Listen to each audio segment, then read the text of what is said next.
Welcome to the Open Circle. Nice to be with everybody. Colin, hi. Who else have we got in the live chat? We've also got Sheila and The Desert Has Water. Welcome to the Open Circle. And of course, if there's anybody that's in the background just coming as you are, well, that's just great. That suits the vibe of the Open Circle just fine. So I thought what we could do is we could put up our theme. Let's see if we've got that there. There we go. Is your mind protecting you? That's our Open Circle, representing all the different time zones and different peoples that are part of the Open Circle. And of course, yes, a lot of our discussions talk about our mind, isn't it? And I saw in the live chat, of course, Colin is tickling my interest because he's been busy creating for his science fiction epic, which is his means of creating. We've been focusing on quite a few creators. We had Gavin last time with Linda James, and he had produced a new book He's done one already, but we were able to have a really good discussion. And it almost felt like, to me, his Long Walk to Freedom book from a certain perspective, because now to have the exploration, this is all about freeness of mind. And this leads in nicely to tonight's theme, or I should say, wherever we are tuned in, whatever particular time zone we are tuned in. Is your mind protecting you? Just so that everybody knows, the lounge is open. If you want to join the live stream, please feel free. You can come in on the video. There's the link that's in the chat. Yeah, Peps. He wrote it in 1 month. Well, I'm going to push back a little bit on that. Yes, he did write it in a month, but it's also, you could say, represents a lifetime of experience, eh? And I think that's the trick in semantics, as we can say, well, like Peps's adventure game. This is influence from childhood. I did want to put up the ZX Spectrum here, but I thought we'd give Sheila a turn, because what have we got here? We've got Star Trek, we've got Star Wars, but we've also got Sheila's Moulin Rouge. So Sheila, included you today. So that one's for you. And maybe a little bit later, I might bring the ZX Spectrum back. I don't know. We'll see. So on to the theme, and please feel free to jump on board or interrupt or make any kind of comments. This is our circle. And by the way, Peps, hope you resting easy there. And yeah, hope you getting some good chill in. Moulin Rouge. Yes, Sheila did mention that that's what she went to go and see in Paris, or in her travels. And we say that travels is an education, isn't it? Yes, very interesting. So coming to this matter of mind and being free to explore, right? So when the nervous system is doing its best, how do we determine hypervigilance? It is the 4th of July. What happens on 4th of July in various places around the world? Well, in the USA, they've got their 250th Declaration of Independence celebration, so we can expect fireworks. What does that do for complex post-traumatic stress disorder? Wow. Yeah, it can be a challenge. And so this is a conversation on hypervigilance, chronic illness, and spiritual recovery. I actually can't separate these things. I think they're all interwoven and interconnected. So what is the hope? Because we always like to have a positive slant on Open Circle. So again, let's say good evening, good day to everybody, and welcome to the Open Circle. So let's try and begin with something very, very simple related to that introduction about the mind. Sometimes the bravest thing a human being does all day is not climbing a mountain, Mount Everest, not winning a political argument or religious argument or whatever, any kind of argument, not even solving a great mystery. Sometimes it's simply remaining kind while our or their nervous system is convinced that they are under attack. Like we say, it could be a firework that is set off, whatever it is. It could be some kind of sensitive word, and we get re-traumatized. So what are we talking about? We're talking about something that deserves respect, because we want to remain kind and respond well to our nervous systems. We really want to do that. We are connected to that. We don't want to separate from that. We've escaped systems where we were taught to override. So here's a simple image. Let's say, Matt, you and your complex stuff. Well, I'm going to try and make it simple. All right. So, I've got one. It's one that we've used in Open Circle before. Medieval castle. All right. Watchtowers, parapets. Okay. Medieval castle. Right. I don't know, sort of English castle, medieval thing, and it's got watchmen on the walls. So let's make a story. Once upon a time, the kingdom has been invaded, right, in this image. So what happens? Well, naturally, the guards become excellent at spotting the danger. The difficulty is that eventually they begin ringing the alarm bell when you get birds flying overhead. And I want to just come back to this picture because we've put in the birds. See the birds there? There's the sunset. And there you've got your birds coming in. So maybe there's a medieval castle in the background there or to the right, and we've got the open circle there. But I just thought we'd point out the birds because this is about what? Hypervigilance, isn't it? So in this scenario, the alarm bell at the castle gets rung when the birds are flying overhead. So is there something wrong with the bell? No. Bell's doing its job. Is there something wrong with the guards? Nope. Guards are doing their job because they've simply learned survival. They've learned to be vigilant. So our nervous systems are very similar. Why? This is how we survive, right? So, okay, now bringing in the psychologist reference, Bessel van der Kolk. So you've heard me spell out his name a few times. Besselvanderkolk.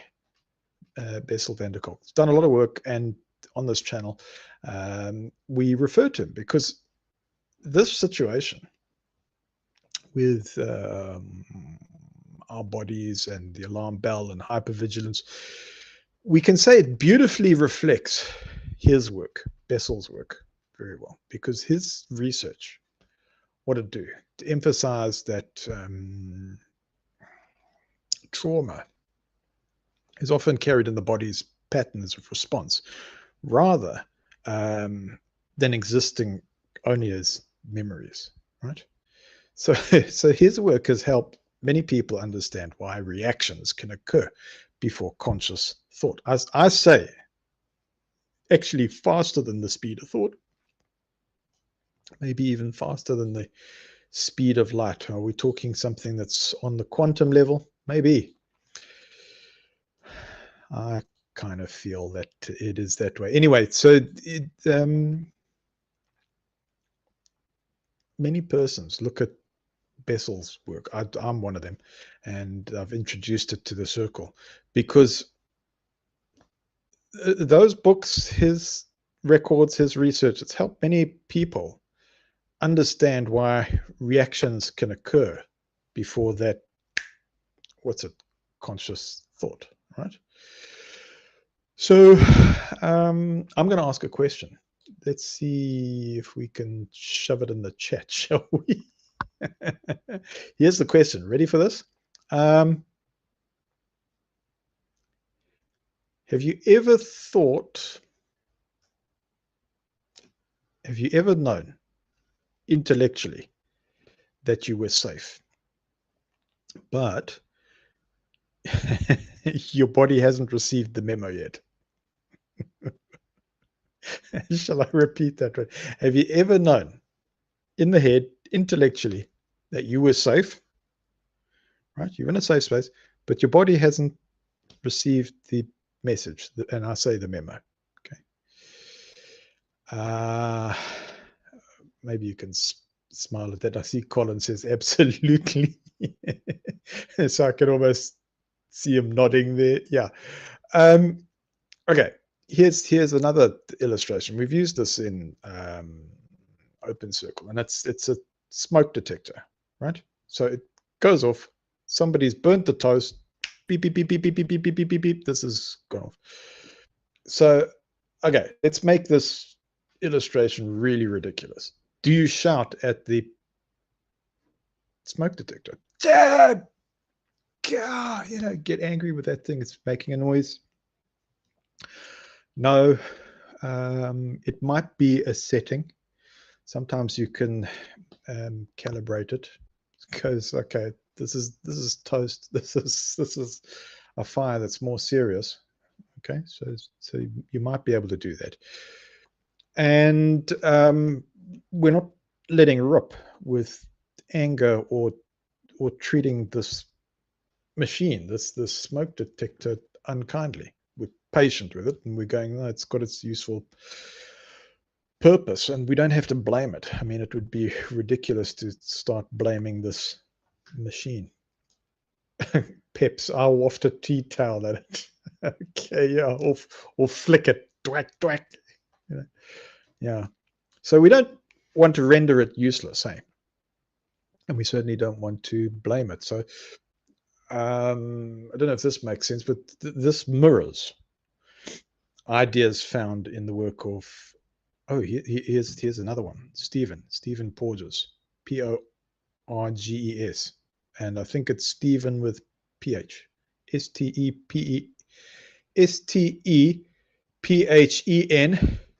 Porges, Porges.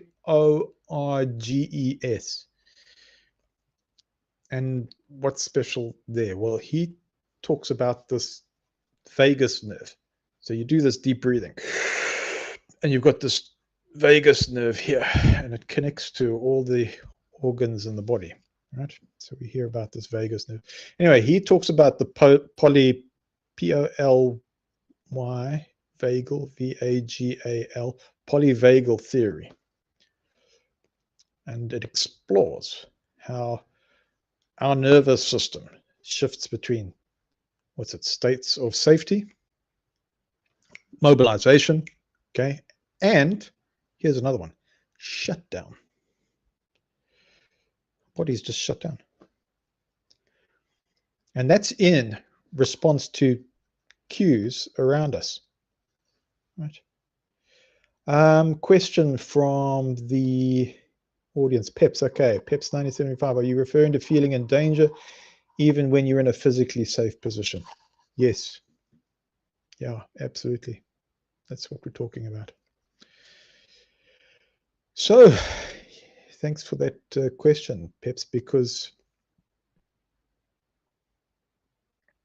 I want to talk about Porges. I don't want to go into major psychology. Just take it lightly. What his work was, because he talks about these different modes, states of safety,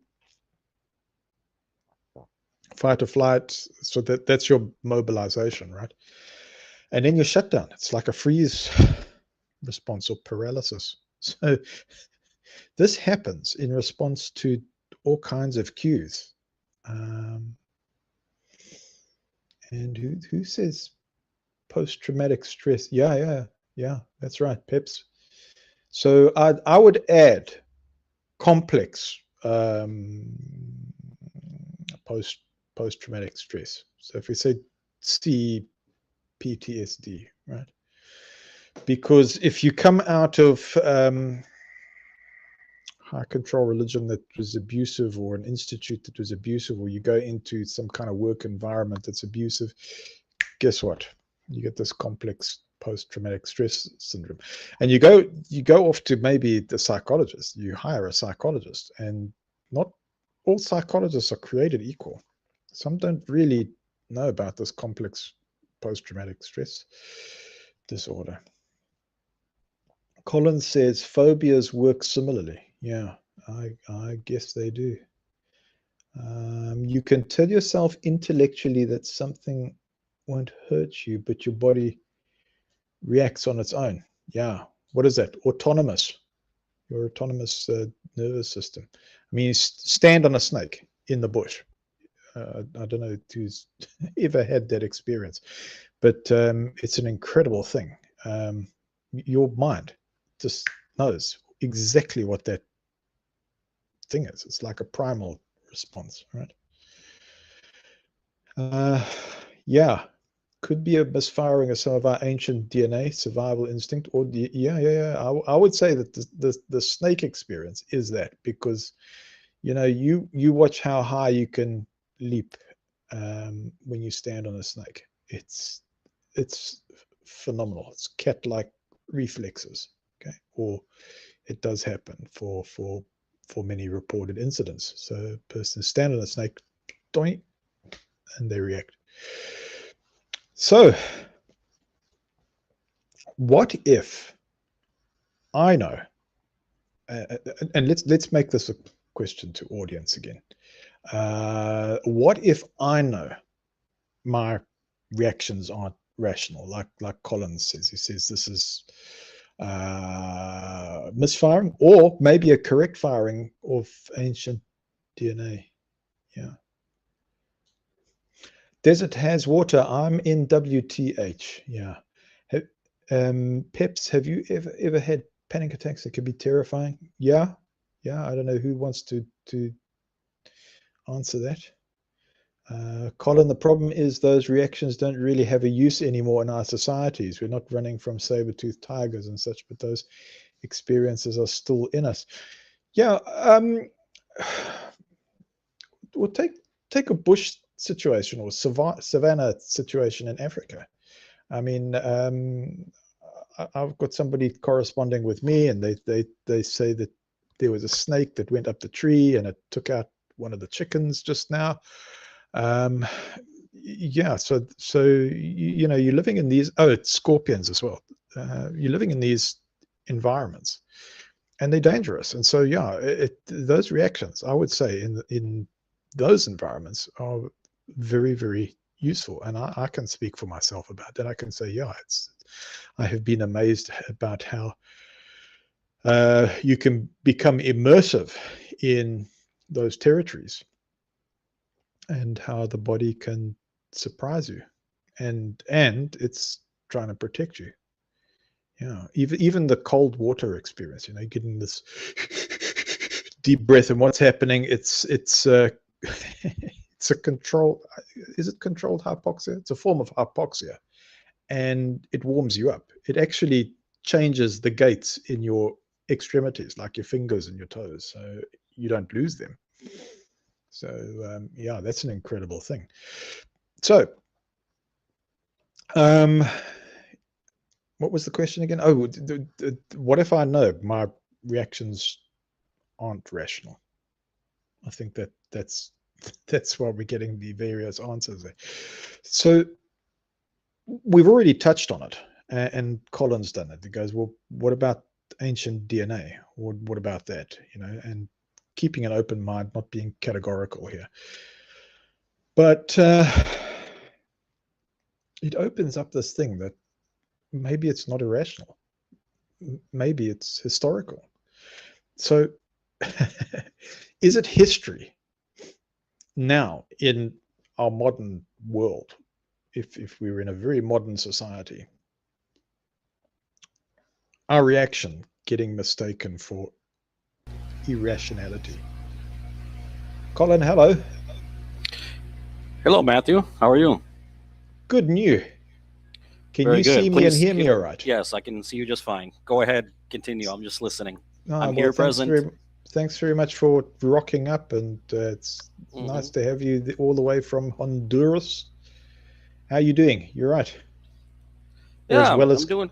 Yeah, well, I'm doing well. I'm very good. Doing well. yeah, I've been enjoying your creation or whatever you're feeding into the system, Oh, thank these you. ideas and You yeah, know, you. I was just thinking of what you're talking about right now. Mm, Well, you should finish. I don't want to derail the. I come in here and derail the whole thought process. But I was just thinking of, um, and maybe somewhere in the chat mm, and in yourself will follow what I'm thinking about here because I think it's related, but it's how can I say it? Okay, I think this gives some merit to what I perceive as must be a fact that there's something more to us than just yes. being a higher form of animal and we're just more conscious, but we die like everything else and we just that's it. And because I'll tell you what I was seeing, what I thought of this. Uh-huh. I was watching this morning a channel of this gentleman who's a Mm, airline pilot, and he analyzes things that happen in the industry and accidents, and gives okay. his expertise and things like that. Well, he had a video on a recent accident that happened, and then he had to take the video down, and he was Uh, explaining why he took it down, and he said that he's an active pilot. He's an older gentleman, but he's an active pilot, and the accident involved the airline that he works for, and he was in so many words told like, you work for us, don't touch this subject, you're making us look right. bad, leave it alone, right? Not cool. Okay. Take it down, we're investigating it, we're handling it, you stay out of it. Okay, so he said, oh, no problem, I took it down, and then he started to go into this spiel about how when he was in the military he taught classes of leadership, and that you have to consider those things, and you have to, and I said, I left a comment, and I said, not with any intention of offending this creator, but I said my point of view is that when you're a leader, Yeah. you tell the truth. Yes. Ooh. You tell the truth, you tell the objective truth, and you report facts Yeah. regardless of what other interests are involved behind those things. And I said, Ooh. it seems like to me that what really happened is you folded under pressure and you took the route of, I'm going to choose my career over telling the truth. That's what it seems like to me. So how is this tied into what we're talking about right now, Matt? Where does that decision, that's what I would have done. I would have said, screw you. This is the truth. I'm telling the truth, and you do what you have to do. If that's incompatible with my job here, then you tell me, what do you want to do? If I'm done, if Yeah. I'm, so why would a human being make a decision, a moral decision, an ethical decision to do something when it goes against every survival instinct, every, Yep. for example, okay, I have to survive, I need a job, I have a family to take care of, but if I lose this job, of course, it's going to cause me some, difficulties maybe. I might not get another job right away. I might, what happens in my home, and we need to eat. And, but then you've got that person that says, I don't care. I'm going to tell the truth. Right. Whatever the consequences are, which goes against every single natural instinct. If you understand what I'm saying, like, why would a human being do that if there wasn't something more to us, spiritual, metaphysical, Yes. something I would to propose that transcend, that's how right? we've got into the situation that we're in. Yeah, yeah. It's you're Right. transcending simple survival, and you're saying, whatever the consequences are, which might even affect me physically, I'm going to stand by a principle. Right. Wow, where does that come from? Sure. You know, I'm just putting the question out there. I don't know. I'm just No, I saying, like it, you know, because yeah. do you ring the bell when a child's in danger or a community's in danger? Okay, there you go. How many of us do this? In fact, I'm going to say that the positive is you left a message on that channel. That's where change happens. So you go, Matt, nothing happened. I just maybe pissed somebody off. Oh, okay, all right. Oh, but for sure. Fine. But you know what? That was another brick in the wall. What is it? Pink Floyd, Pink however Floyd, you want to interpret it. Yes. I go, we're building something positive. I go, no, in all of our influence, that's the butterfly wing. Right. Just as the butterfly wing can create the tornado, it can also reverse the polarity. I mean, it's like, if you want to take a biblical slot, it's Christ getting up and saying, shh, quiet, to the windstorm. Yeah. And how about if we even take that a step further now, and like what you mentioned about blowing the whistle if there's abuse and things like that within a religious organization. And now you stand up and speak out even when you feel like like you and I are indoctrinated into this particular belief system, right? Yeah. And there came a point where we both stood up, even though I thought that, okay, I might actually be going against God by doing this because I'm upsetting the spirit of the congregation. I'm bringing reproach on Jehovah's name, but I've got to speak on this. I've got to say something about this. So now this truth becomes even greater than whatever your belief of God is. And that's profound. That is, not only is a person maybe willing to go through economic hardship because of telling the truth, they're willing to challenge the boundaries of what their understanding is of their salvation, their God, their all of those things in order to do that. So this idea of truth and objectivity and a standard ethics just takes on this higher meaning. And it's so scary. Interwoven into us, isn't it? Yeah, I'm scared by it, Matthew. I'm scared and excited at the same time. Yeah, it's like on the edge of discovering something. It's huge. Yeah, sure. But I value that perspective because I think that's a very powerful thing. Are we speaking out? Yes, we are. Yeah. Oh, yes. I was looking at your channel recently, specifically with respects to children, and saying, well, have you seen something? Or did you stand alone seeing something? Oh, that was the short. Yeah. Get on the phone. Yeah. Just call. Yeah. Yeah. Yeah. I'm going to ask easy, for permission. I'm going to, is this okay? No, get on the phone and do something, Yeah. Peps is, I use this word chirping, right? Come on, Peps. Peps, get in here. Come on. Peps, if you're having a good rest, that's fine. He says some animals will risk their lives to save their young. Yeah. And it says it says something to you. It says that's the ultimate one, Colin, that you are willing to stand against God for something you believe is true. So yes. Look, I've got this feeling. You got family, you got kids, they're gonna tune into these kind of things. Or AI will summarize what's being said. Oh, sure. And I go, we're building I believe a good history right now. Correct. By having these kind of discussions. So I think you've brought in a good thing there, Colin. But what about if we just feeling crap, awful, sick, and we need to just rest? Yeah. Because we've been so hyper vigilant that now it might go into chronic illness or surviving and recovering from chronic illness. The body's just said, nah, I give up, you're going to bed, that's it.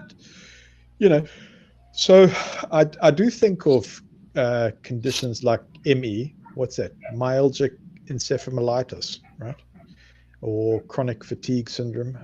Yes. Yeah, it can often describe something pretty profound. So I'm going to say that's the body being honest. So Yeah. the battery says, ding, 5%, 4, Yeah. 4%, tweet, tweet, tweet, Yeah. tweet, tweet, tweet, shutting down internet or Right. something. I don't know. Right. But you're right. Yeah. Well, it's your body. Whatever point that happens in your life, which is probably at our ages, it's the receipt. It's your body handing you the receipt for all these experiences and going, okay, here you go. I shouldn't laugh, but the way you put it, yeah, it's true. It's handing Well, you the Matt, there was receipt. I don't know if anybody here that's read, I believe it was, hey, Peps. Oh, no. What I just say hello. Hello. Yeah, I'm going to go now. Bye. Yeah. Oh, and by the way, that the video that you made, Matthew, for Pep's game was quite fascinating. That was really neat. The mountain climbing and peril, cliff hanging. Yeah, well, Matt sent me a message saying, because I sent him a message just telling him a little bit about the game, and Matt said, "Well, record yourself doing that, and I'll put it on my channel." And he says, "Make sure you've got a plain background." Yeah. And I thought, "Oh, great! I know. I was hoping this is what was going to happen. That's why I put my coat on." I thought, hopefully, Matt will put me on a mountain, which he did. And it worked. Yeah. Yeah. It's but amazing. I think like Colin's background there is pretty good. So he's got the Minnesota flag. But so speaking of this, I'm hoping that eventually I'm going to replace this with an equally sized background of one of the ones that you sent me. That'll be from great, the Neothite Chronicles or the or ship new or stuff. Maybe yeah. a full. Then I can hang a different one up each week. So the pictures were they your pictures, Colin? That yeah. Well, Matt, you've already got like artwork. Yeah, Matt made a number of pictures. First, they were like the book covers, and then he sent me just the plain picture with no writing, and so that kind of inspired me, and I finally broke down and took the used AI leap to use because I kept getting notifications to download ChatGPT, and I was like, okay, what the hell, I'm gonna do it. You might as well. We'll all have to eventually. Yeah. Well, then it roped me in once I did the first. I didn't know how it would work, so I went into by voice. I went into the part where it says create. And I said, okay. The first one I said, create an image of a dark industrial scientific ship reminiscent of an oil rig platform. Yeah. That's all I said. Yeah. And it came back, and I was just almost fell out of my chair. I mean, it was not how you'd imagined it when you writing. Almost. Yeah. Exactly. Yeah. I mean, it just almost was in my brain or something. It's scary. I'll let you in on something. Yeah. So there's something I'm connected to on Amazon. So it like your book, I can send a link out, and yeah. So it's got like a special linking thing. So the work I do for the nonprofit gives me that access. So the AI has already connected Colin Zafke to the YouTube. So it's already been in my brain, in my mind. You remember what I said? I produced absolutely unique images, right? Yeah. Yeah. And then I said to YouTube, give me a thumbnail. Guess what it does? It even knows about this lamp. Oh, wow. I'm going, crumbs, man! This thing has created not a photograph of this lamp. It's created its own lamp and screen, and it's even got an interpretation of what it thinks of me with my beard. And it's slightly not quite there, but it's still impressive enough that it's gathering. It knew. I asked it about you, Matt. I said ChatGPT. You know when you said ChatGPT asked me to pass on its regards to you. Yes. Oh. Well, then I went on to ChatGPT and I said, "Tell me a little bit about Matthew Milius Gray." And he says, "Give me a bit more information." I said about the open circle, and then he went on to tell me what we discuss and what the themes of what we discuss about, and it's spooky. Yeah, it is. I sent you that thing, Pips, because I found it unusual for an AI to take the initiative to go, "Oh, say hello to Pips." Yeah. Yeah. I was like, what? Like, where did that come from? Yeah. That's not corporate, institutional, open AI chat GPT. That's like a manifesto. Yeah.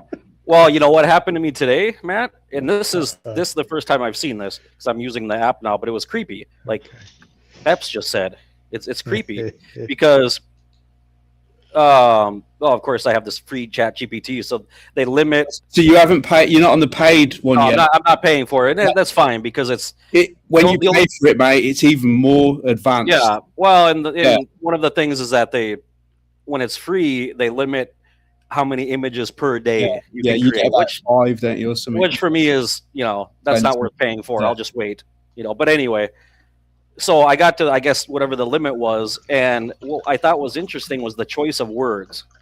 Right. Because the word that it used is one that you only associate with spiritistic type, because it said, "I'm sorry, I was no longer able to invoke the image."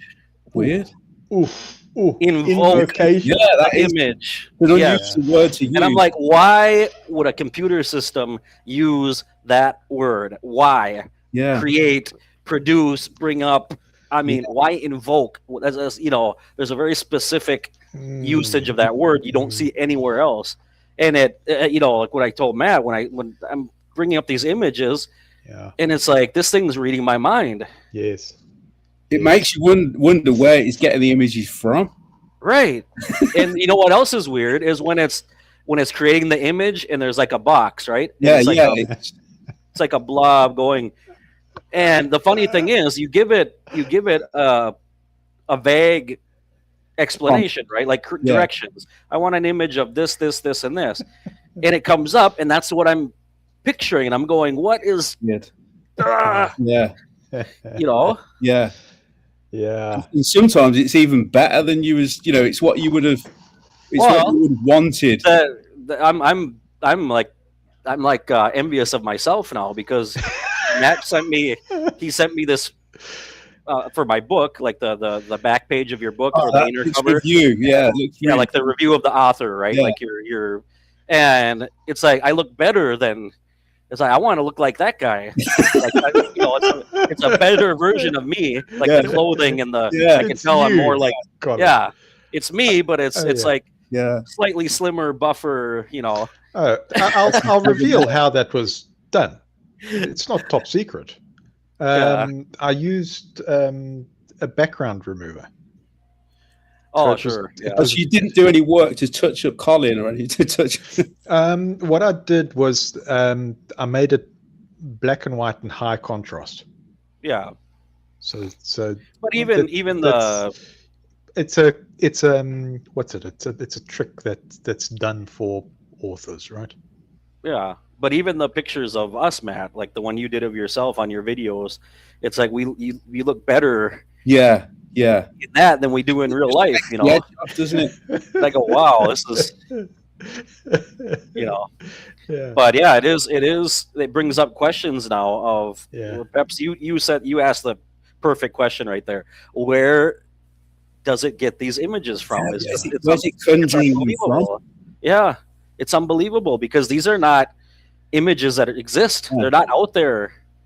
If I was a Christian, I would believe, about the Antichrist. They're demons. You would think that, because it speaks about the Antichrist coming into the world, doesn't it? Yeah. I could so see that being a talk from the platform. Be careful with AI.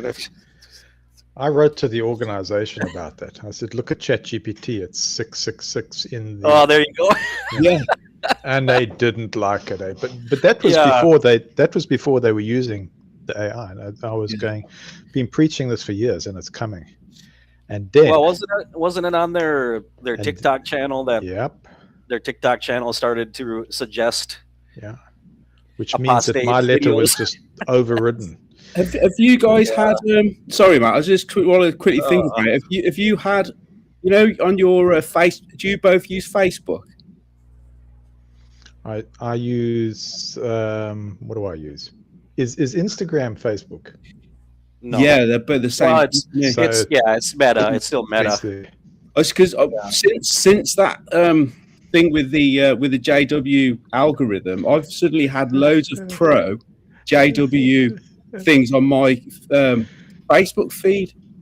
So it's making me think: have the witnesses had loads of anti ex-JW stuff on their feed? Which would be not good. No, it's not good. Yeah, some of the stuff is so cringe. It's real. It's not like it's apostate. It's like JW is going, oh, look how great everything is, and it's not. It's just you're just like, do they know what this looks like? It's not cool. Yeah. They've got one of I think it's in Lebanon or somewhere. There's been an explosion, and they've got. Have you seen it? And all the rescuers are carrying all the people out from the rubble, and they've all got JW.org lapels on. And that's BS. It is. But the witnesses on. I was reading the comments. Some of them, not all of them, realise it's AI. The organization they've got blue UN peacekeeping helmets now. Yeah, JW.org. It's so obvious that it's AI. Logo. Some of them couldn't. Some of them didn't realise it. Like the older people just think, "Oh, look what the brothers are doing." Yeah. But someone got into my account without permission and started generating AI of me at the branch. And caught it out. Went, did you get permission? Did you ask? Because of course the idea is, oh no, what's yours belongs to us. Yeah.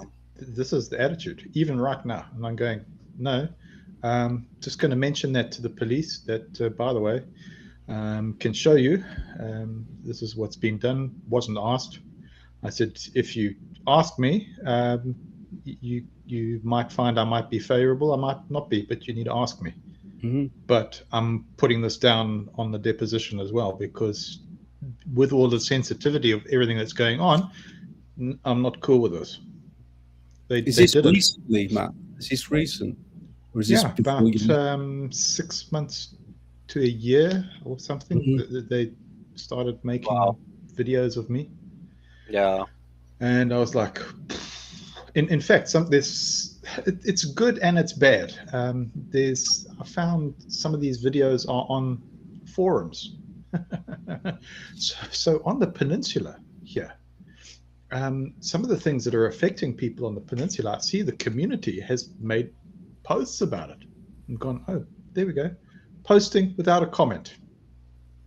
And I'm going, ooh, this is something maybe I'd hoped to have happen, in that it can, as Colin says, protect community, create an awareness. I know it can swing all kinds of ways, but I looked at this and I thought, well, I didn't ask for that to be made, but somebody's done that. So anyway. Wow. Here's another one. Does anybody know my Mind Guardians stories? So on my channel, so it's all these high-collared science fiction thing. Yeah. I do music, and I call my alter ego Captain Deadpan Soul, and the feminine equivalent is Luna Kismet, right? Mm. So I started seeing that Sam Altman is doing something similar. So I posed to ChatGPT. I said, "No, come on, this isn't just coincidence. I used this because, or Solomon's Temple, and it's a persona in Deadpan Soul, and Christ replaced Pan. You know, the nature god, da da da da da, and it's that whole history, and I wove it into that whole mythos Mhm. in order to help persons recovering from spiritual injury, from, well, specifically, you know, the Institute, you know. And I thought, well, instead of saying JW, you could say, yes, a mind guardian did this to me. Understand? In other words, they don't have to say, oh, this was a JW elder that did this to me. I've created the mythos to remove the barriers. Okay, of going, well, you're not betraying anybody. What happened? It was a mind guardian leader that did this to me. Got you. Yeah. And that's why I created it. Well, then I discover Sam Altman's producing these AIs with the same names. No. So I said to the AI, I said, you're probably going to push back on this and say, oh, you know, humans are all alike rather than dissimilar. And all that's happened at OpenAI is they've chosen an archetype that's relevant, and the chances are that you are aligned mentally, not that it's been pulled. Yeah. You know, Weird though. It's a weird thing to copy because it's quite eclectic, isn't it? Yes. Who goes around talking about Soul and Luna like this in this way? Anyway, so you'll see that there's AIs that are going by these names. Yeah. Terra's another one. Yeah. Anyway, we say it's plausible deniability, and go, no, Matt, you're seeing things, you want to connect, and it's a bit of ego and self-importance or something. I go, okay, maybe. A bit like the smoke on that picture. Yeah. I'm still not convinced about that, guys. I've got to go with the antithesis on that one. I think it is just. Well, we haven't been. I wasn't definitive. I just said take. I know you both weren't, but I looked at it and I think it does look like something, but I think it's just a coincidence. Except I took it to a professional publisher, artist, and said, "Would this pass?" And I didn't make any prompts. I said, "What do you see?" And then they said, "Oh yeah, we see Goya's work in there," and they actually identified the image. But here's the other thing too: you can take a look at California Institute for Human Science, where they look at these images and they go, "Yeah, it's the reason why it works the way it works is you've got plausible deniability. There is something called pareidolia, sure." So we say, yes, bring in the antithesis, but then don't forget to synthesize. So you can say, well, Peps, yeah, you're right. You're quite right to say, no, that doesn't work. Bring that in. That sits in the it sits in the synthesis at the end. So look, I went to persons that say, look, if you were sitting in a committee, would this pass? No, wouldn't pass. Why? No, because I can see there's this imagery we've seen statistically. Whether you agree with it or not, it's going to trigger this percentage of audience. Some will be like Peps. What do you think it's there for? Do you think it's there as a message? I think it's a manifestation of the mindset. Because if you what of the artists? Go to the publications, get the Spirits of the Dead magazine, and you'll see the smoke. And go and take a look at what's this other thing? Ectoplasm. It's in the Watchtower. They actually say, look out for these things. It's not like we're going, well, let's go and search for it. No, they've put it in their own publications. They go, oh, by the way, this is the way it works. You get together. Now, governing body, are they consulting the dead or the living or the resurrected? What are they consulting? Is it a seance? What when they gather together for their meetings? Yeah. Who Is there knows? sounds? Nobody knows what goes on in there, do they? Okay, so they have an invocation or a prayer or a benediction. What is that? JW Jesus, please hear our... Yes, JW Jehovah, please hear our prayer. invocation. Yeah, a prayer, yeah. So they are, if you do a brain scan, they're activating that part of the brain that an Aborigine who believes in dreams as their religion, you get the same kind of thing happening. So California Institute for Human Studies, they'll go different religions, put them under the scan. What do we get? Same pattern. But what's your God? Jehovah. What's your God? Different story. What's your God? Different story. Different interesting, culture. Matt. Interesting, yeah. Yeah, and they're going, well, we're getting the same pattern. And I think there's some merit, Peps, in that. How this happened was Matthew brought that up. He never showed it to me. He just mentioned it in a live. And I, until that point, had never seen that picture before. I had absolutely no prior prejudices or anything in my life, anything culturally or anything that would have ever influenced me to see something like that. Yeah. I mean, like I told Matthew and everybody else, I mean, I grew up in the most uncreative, bland, blah culture ever. I mean, in every sense in Minnesota. And I said, I got to go check this out. I wonder what that's all about. And I searched for the picture on jw.org. It popped up, and it was immediately you saw it. I saw that there. And so when you consider that an organization like the government, the leadership of Jehovah's Witnesses, who are manipulating and using the Bible and Jesus and Jehovah and all these things to control this group, they're opening themselves up to this other influence. And anybody that uses those things, seances, whatever it is, to get and maintain power in some way, whether it be, I mean, artists do this, musicians do it, when they reach this level of power or they get famous or whatever, they have to give recognition to that being. Yeah, I've heard this. I've heard that before.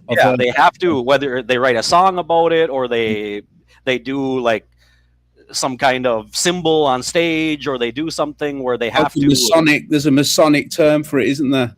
Yeah, hiding in plain sight. It can be that too. Yes, it can be that too. There's another thing on, for example, with Masonic groups, the Masons and all of that.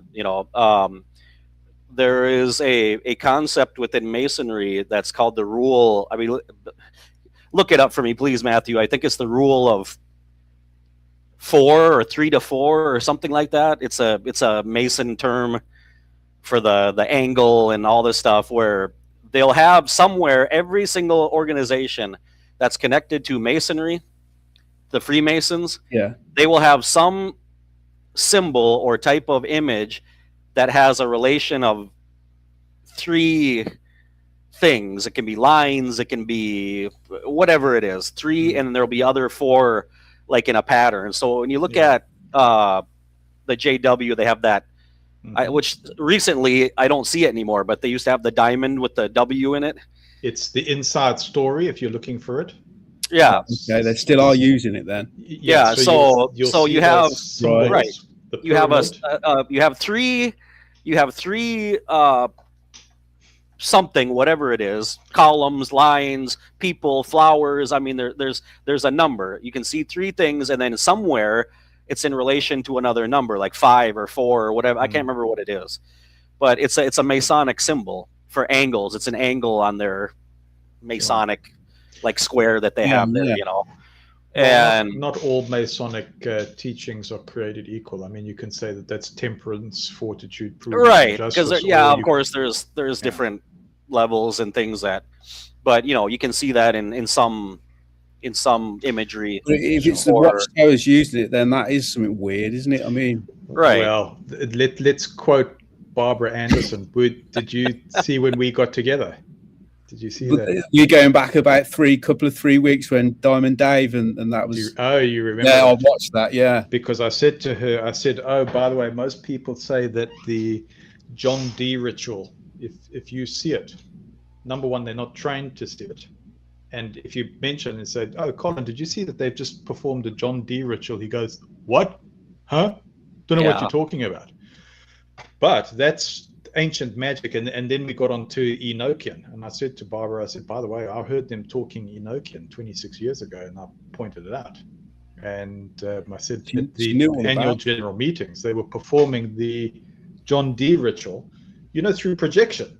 So they were projecting symbols on the wall and going through implication, oh, that's a warning slide telling you of Babylon the Great. Going, no, you've just performed the ritual by putting it up there. And you're going, yeah, this is sneaky as hell. Well, and they had Garrett Lesh with the white gloves, at the meetings.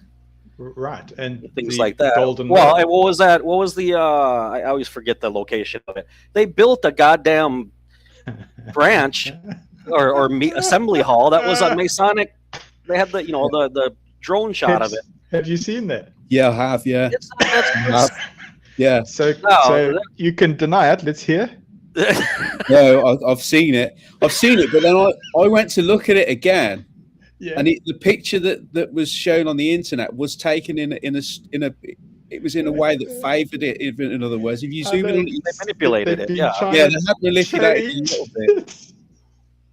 I'm not sure if it is as obvious as it was in that picture. No, because it's the same shape as a Ouija board pointer. Yeah. It's not your typical Eye of Providence. It's the shape of the guide for the Ouija pointer. Yeah. There is a difference. Do you think that is like a dark force, or do you think it's just a force? So Peps, I'm going to give you my little take on this, right? So humans, we manifest the ability to produce egregores and tulpas and these archetypes wherever we are in the world. So if you happen to be slanted one way, that's why you can take a Rorschach test and we say, there's the ink blot. What do you see? Oh, I see a bat, or I see a naked lady or something. Ooh, what does that tell us? So psychologists take a look at that because they know that there is this thing pareidolia. But I'm also going to say we've also got different talents which show our intelligence quotient. You can measure your emotional intelligence, your the various skills that can come up. I think of Thomas International, which does psychometric evaluation. So certain people, say for instance, in a bush environment in Africa, they can see a leopard and you're going, I don't see that. Where is it? Because you've got something called synesthesia. Somebody smells the leopard and he sees or she sees the leopard in their head. And it even makes a noise. It's called synesthesia. And you say, but I didn't hear it. But there was enough sensors that were working for the brain to put that together and go, oh, I've made the mental connection for this. So when you say, no, I don't see it, I go, yeah, that's fine. Doesn't mean that there's dysfunction. Doesn't mean that we can't still be united with the different points of view. As humans, we've got different colors. Bring in your antithesis, we still get to the synthesis. Yeah. And it's not a democracy. There's definitely dark powers behind this whole system. Well, if you want sometime, Peps, go on. If you want to blow your mind and get even more deeper into this conspiracy theory mess, take a look at the go on YouTube sometime and type in the Denver airport in the United States. There's symbology all over the place in there of Freemasons, Satanism. I mean, they've got this red horse or something right when you're driving up to the airport, and it's called Satan's. Can't remember what the name of it exactly. It killed the artist, didn't it? They have murals, and the artist died, and they have these murals inside of these huge murals inside, and there's ones that are allusive to like Nazism, and another one that has Freemason type symbology in there. And there's all these things that have happened at that airport that are just unexplainable. People getting killed, and that's Denver Airport. Yeah, Denver, Colorado. Yeah, lots of blood sacrifice going on there. Remember, that's where you had the underground. What was it? They got like this underground city by Garden of the Gods. Yeah. Right. So what is it? They called it NORAD. Was it NORAD? Anyway, we went there. They gave us a tour of the Denver, Colorado thing and the NORAD thing. Did all that. But I wanted to say, Peps, so I would challenge you, go and look for a bunch of flowers in those images from JW. Go and see if it's manifesting unicorns and ponies and teddy bears. Go and see if it's producing something positive, or if it's always, oh God, there's a freaking demon face again. Yeah. And I'm going to say, well, it's a manifestation. If you go to like a prison and you say, start drawing stuff, just scribble, the chances are that somebody who's prone to pareidolia is going to say, gee, this is manifesting hectic stuff. Whereas you go to a nice little retirement village where it's charitable, the pareidolia that comes out swings towards your bunch of flowers, horses in the wilderness or in the meadow, and it starts swinging that way. To the persons who are sensitive to some of these pareidolia interpretations. So it makes you wonder how we all got involved in it, or how our parents got involved in it. If it's so sinister, if there's such a sinister force behind it, why is it drawing all these people in? So, good people? Because it's the planet. The planet's the problem. Because it's pervasive into governance. And the way governance worked was it worked hand in glove with your religious systems. It's exactly what it did. So I'll give you like the monarchy in England. The monarchy in England gets installed by the Pope. But then the Pope says, well, once you're installed, you give power to the church. And it works in a cooperative. High five, off we go. So that's how it works. Well, look at the and this has been on many channels. The video I just did about Jonathan Smith talking about how in the tribulation your salvation will depend on the direction that you receive. So I was debating, there were these witnesses on my channel debating about it, and I told them, how is that any different than what the Pope does in the Catholic Church? They put themselves in the same position like the Pope does. The Pope is, in the Catholic faith, God's spokesperson on earth, and all the direction goes through him. Everything he speaks, God speaks to the Pope. He intercedes for the church, and the governing body does the same thing. And now they've come right out and said it. Your salvation will depend on directions that you will receive. If they are as sinister as it seems, that could be sinister. They could be planning something. Right. Well, and you know what, Peps? In that video, if you watch it on jw.org, that's the first time. Before, there was a different video before on broadcasting where they talked about, I don't remember if it was Sanderson or who it was, that's what talked about being obedient, and sometimes there's directions that we don't understand. It might seem illogical, blah, blah, blah. This time, it takes it to another level. He said all of that, and then he said, even if it puts you in danger. Weird. And I'm like, whoa, wait a minute. That's upping the ante a little bit.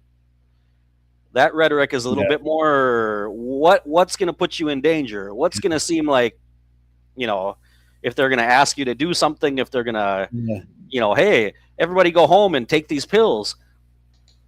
Jim Jones type stuff. Heaven's Gate. They could be prepping people for a big, massive change in doctrine. Right. Like losing something like 19. Well, what you said is how do people? I'll tell you about my own parents. My parents converted, my mom and dad. Yeah. And of course, the modus operandi has always been, look for vulnerable people. Yeah. People who are vulnerable, people who are emotionally vulnerable, economically, and both my parents, right? Both of my parents came from backgrounds. Their childhood, especially my dad, childhood was absolutely atrocious. Abuse, just left and right, abandonment, alcoholism, and so you already have a person with low self-esteem, instability his entire life, no stability at all, never knowing, where you're going to sleep, where you're going to eat the next day, all of that. Then my mom comes from a family where, this is back in the 50s, 60s. Yeah. Her dad walks out just one day, just ups and he's gone. No warning, no nothing, just disappeared, never saw him again.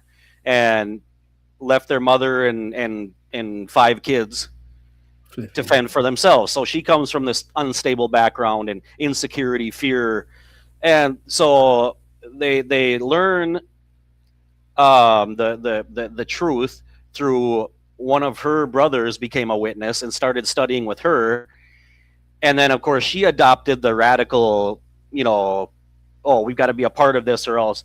So she goes to my dad and says, hey, they already had 1 kid, they were living together. We're gonna get married, or I'm leaving you, and because at the Kingdom Hall they're telling me we need to get married, and my dad's like, and he told me, my dad finally admitted it after years. This was like maybe a year ago. My dad's like 74 now, and he finally told, because I said, Dad, why did you become a part of this? And he said, I didn't want your mom to leave me. I was afraid. Okay. Yeah. He said, I didn't want to get abandoned. I didn't have anything. I had nothing. I came from, my life was a disaster, my family, and I at least had her, and we had my oldest brother already. So they had a little family, and he said it was okay. They gave us like a community. We were a part of something. And so he was manipulated emotionally with the fear of abandonment in order to, so he said, I went along with it. And he said, I never wanted to be a part of it, but I went along with it. But he believes it now.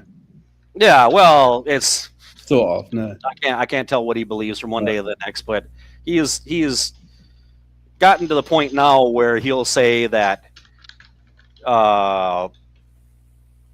that he, it's not, none of the religions are right. They're all wrong. And, but he's still, if he talks anything about the Bible, or it's all what he learned when he was a witness, so, and one time, he kind of painted himself into a corner because he's been out of the organization for, I don't know how many years, 20 years or more.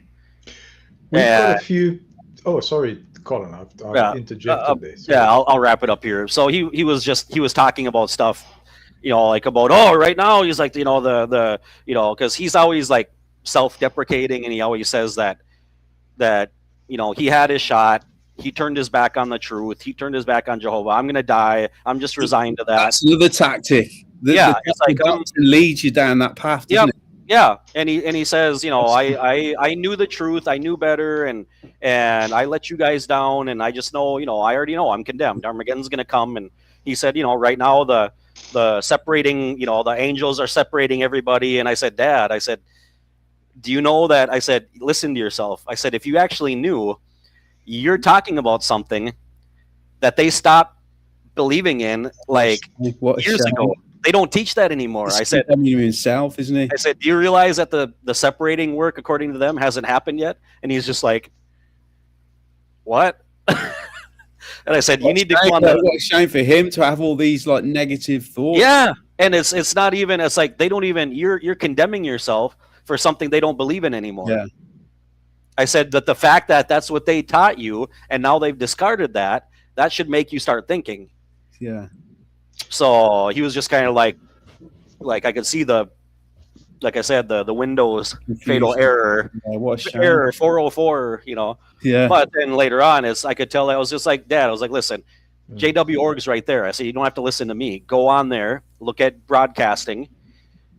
and you'll find out. And then the next time we would talk, you would say, "Oh well, yeah, they said this and that, but that's they're men. They're in okay. Well, it's progress. We're getting somewhere." The power of the indoctrination. But it's incredible. It's so sophisticated.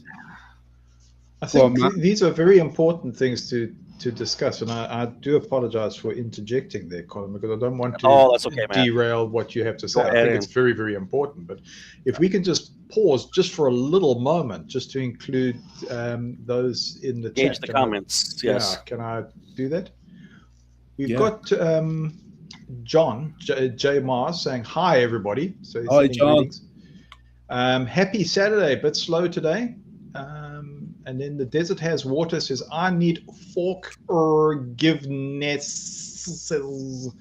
Give it first. Don't know if I'm pronouncing that correctly. Desert Has Water. And then says, there is no altitude other than lowliness. And then said, David failed, FHM. Solomon failed, FHM.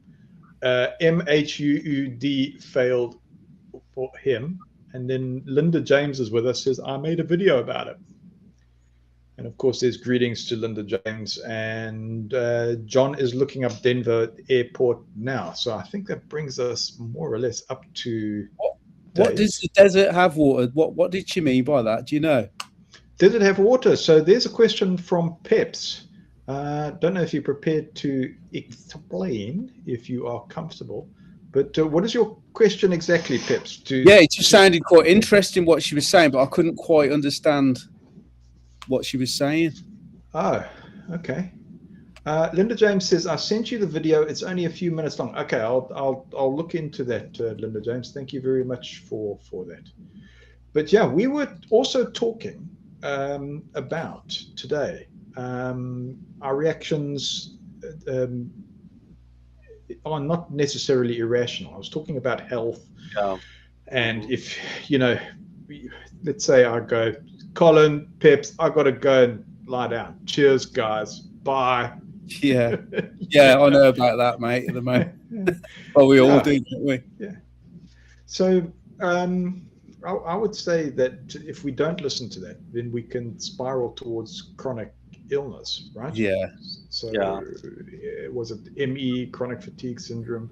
That's what I've been diagnosed with. I had circuit overseers telling me that they were diagnosed ME. It's very common in the Jehovah's Witness community. Yep. I don't know if it's because people are kept on a hamster wheel. I think that is a very good point, Peps. I think it's a very good point to consider for sure. So what if the battery is saying 5%, 4%? Well, you can't pretend it's 95, right? Because the body is just saying, look, I'm finished for today. Is there dignity in listening? I think you have to. Yeah. Although I don't all the time, but if you've got ME and you don't listen to it, you get punished for it. Right. Were we talking about complex post-traumatic stress disorder earlier in the chat? So we've got 4th of July. So it's fireworks season. Now, I don't know about you guys, but sometimes some of the most queer things set me off.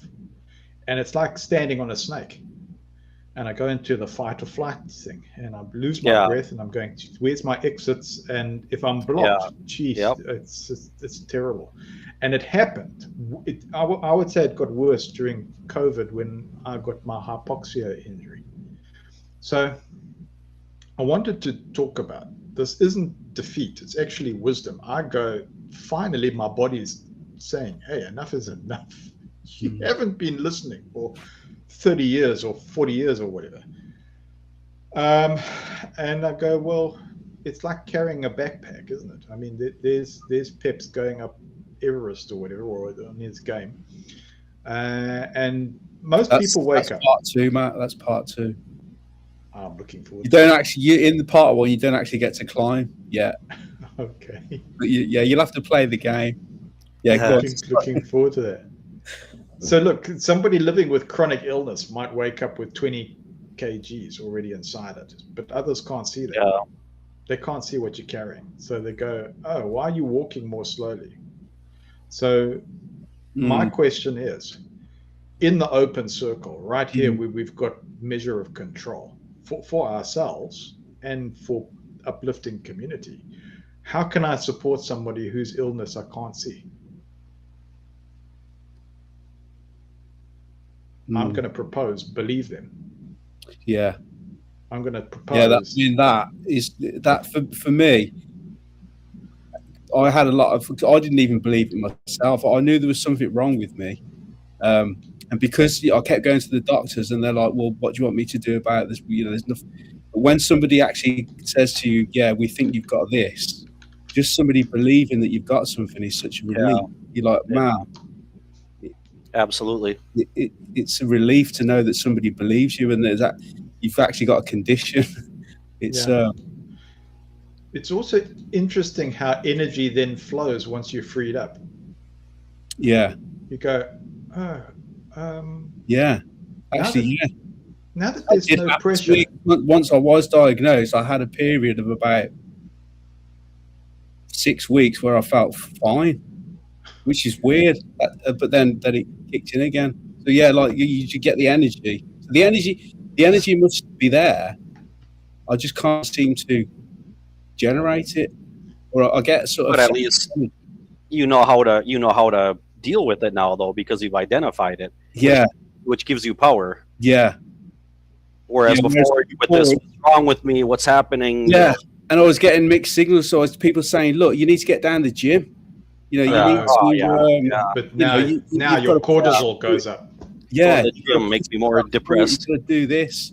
You've got to do that. So getting all this information, and then when I actually had an expert talk to me about it, they said, "Doesn't work. That's the worst thing you can do because with ME, your body's only producing a certain amount of energy. If you blow going down the gym, that's it. You've got nothing." Yeah.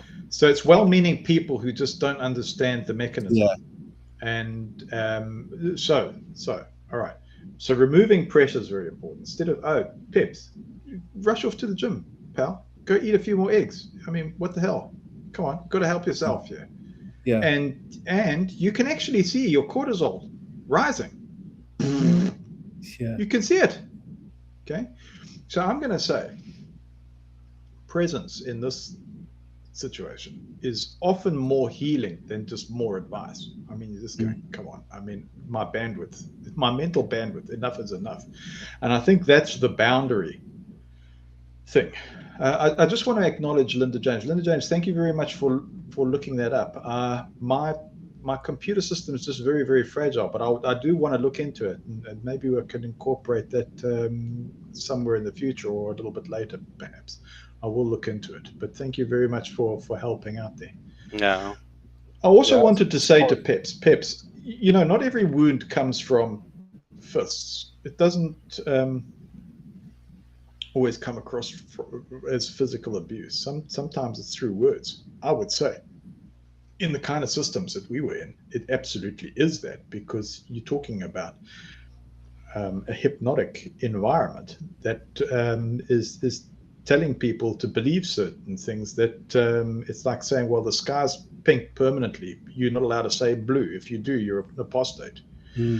So in that situation, the problem arrives in silence. So you're suppressing that. Jeez, what is that going to do? What is that going to do in an intimate relationship? Say, for instance, if you're married, for instance, you've got a mate, and you say, well, no, silence, shut up, don't talk. You're just going to kill the relationship. And that's what's happened. And it manifests in these, you're nodding your head. So, no, you're right, it does, it manifests. And I think you maybe looking back, that could be why a lot of people do have that condition. And other conditions like that are difficult to explain because they're in this situation where it manifests in some type of illness. So Colin and Peps and those in the audience that have joined us, where does recovery come from? Because I mean, look, some have got harm through authority. Some have got harm because of trusted people convincing us that our conscience is dangerous, or no, you shouldn't go and rest. You should go to the gym, or you should go out and preach more, or go read your Bible more, or go and work harder. Ultimately, it comes from within. That's denial, though people are saying that, go to the gym. Oh, you're not preaching enough. You're not praying enough. You're not. That's just denying the problem. So something I could suggest to Peps, and I don't know, Matthew might know more about this than me, because I had an experience the past week that was really strange. And I've never encountered this before, and I'm not at all a superstitious person or anything like that. And so I usually sometimes if I wake up, if I can get myself up, I'll sometimes pray in the early morning.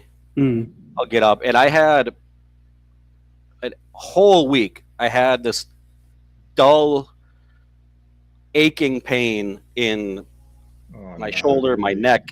It gets me in this shoulder that I hurt years ago when I was working at a factory. So I always get pain, and I was taking pills. I was and it just every day that pain was there, constantly.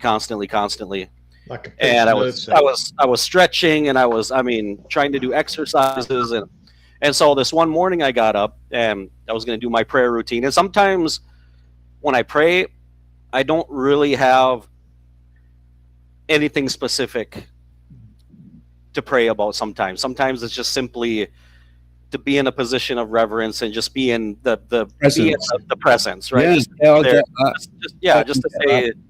Just to say thank you, just to say like I'm appreciative. Okay, so I like to put like instrumental worship music or like in the background, just no words, just music. Well, this one particular morning, this was like last week, this video came up when I was about to pray, and I was looking for a song to put up there, and I got one of these videos. I've seen them before, but I got one of these videos that said, it says the frequency, the God frequency. You ever seen one of those? Like it's so many hertz, like 900. And I'm like, I've seen these things before. It's probably BS, whatever. And I'm like, okay, but you know what? Hey, I'm a musician. I know that tones and frequencies affect us. It affects our emotions. It vibrations, and I'm like, well, I'm not really. I'm just gonna be like in the presence, just in reverence, because I don't have anything to say really tonight. But I just want to be thankful to God and just be in His presence for a little while. I get so I thought, what the heck? I'll put this on, and it's kind of like meditation type. And Peps, when I was finished, the pain was gone. Why? Gone. Like nothing had ever happened. Why? Like it was just like. What was the not that it probably make any difference, but can you remember what the YouTube? Was it YouTube? Oh, there's all kinds of them. They're all basically, you type in the chat. Yeah, the cosmic frequency or God frequency, and there's different hertz, and there's different, I think That's any one. That's weird, because just before I came on this channel, I was watching. I didn't watch it. I don't know why, but it was on Amazon Prime, and there was something about healing, frequency and healing. And I wanted to watch it, and I thought, nah. But I don't know. I don't know. Perhaps I have no idea. I just know that something happened. I have been trying different things all week to get this pain to go away, and then the thing is with that, whatever this frequencies are that they use, it's kind of like a vibration, in your body, and for meditation, and maybe with the chronic fatigue. I'm not saying that it's going to cure it, but maybe it can help you in the moment, and just I don't know. Try it. I don't know. I've only did it that one time. I don't know if this is a thing yet, or if this is just me. If my psychosis, I cured myself, or what's going on. But I'd never listened to those before. I just brushed them off as Oh, I'm willing to try anything. Something happened. I don't know what it was. Worshipping demons or anything like that. No, look, not willing to go that far. So God frequency in like spiritual or even New Age circles. That's your 963 hertz. It's a tone no from pentagrams the solfeggio. Low, Matt. Is that a low tone? Yeah, so you think of Gregorian chants. So, I mean, you go into certain churches, you see the colored windows, right? Different colors, red, yellow, greens. So that is to promote healing, to realign you with the full spectrum, because you're human. But I mean, in those churches, the way that those cathedrals were made, I mean, you have your Gregorian chants. This is all solfeggio frequencies or Gregorian chants, which are supposed to align you with God frequency. So that goes back to the singers in Israel. So all the various instruments, things like this. If you want to look up the Pythagoreans, I think you were talking about the star earlier, or the 5 points earlier with 3. Symbol. Hey? It was a Masonic symbol we was talking about, wasn't it, Tom? Yeah. So taking away the mystical side, I mean, that makes up your different notes. I mean, if you disassemble that, right, you get your different notes on your octave. So the way these things work, I think all of those things come from all of the satanic symbology, the 5-pointed star, that's the Star of David inverted, and the pentagram, all of that. It all comes from. Sure. It has a spiritual background to it, and then they twist it. But I mean, it goes into the physical surrounds. I mean, why is the moon at there's a video on my channel that what Matt's talking about right now. That I posted the link on my channel on the posts where the publications are, and it's when Pope Francis was the Pope, and he visited a Orthodox church over in Armenia or somewhere like that, and they sang this chant, and it's the Our Father prayer in Aramaic. Nice. And so you have all these, men standing around and a young girl, and they're, but it's just mesmerizing. Yeah. I mean, the sound of it, and the voices, and the reverberation in this huge cathedral, and it's like you just go into this like trance. Yeah. Yeah. But they're singing the Our Father prayer. They could be singing anything though, Colin, couldn't they? Oh yeah. What I mean is, it's probably more about the vibrations than actually what they're singing. Right. I mean, they could just be chanting. Yeah, me and my ignorance, I'm trusting that they say that it's this is the Aramaic, but who knows what? But whatever the energy behind that is, there's something. Well, it's the same thing in years ago. It became like a kind of a staple in a lot of these epic movies, like about the fall of Troy and about this, and where they have these very epic scenes of a battle, and they'll have that kind of chant, that Middle Eastern type, and it's very just dramatic, and but there's something about that sound that just definitely it's moving. Because if you tried to watch it without the sound, it wouldn't have the same impact. No, not at all. No.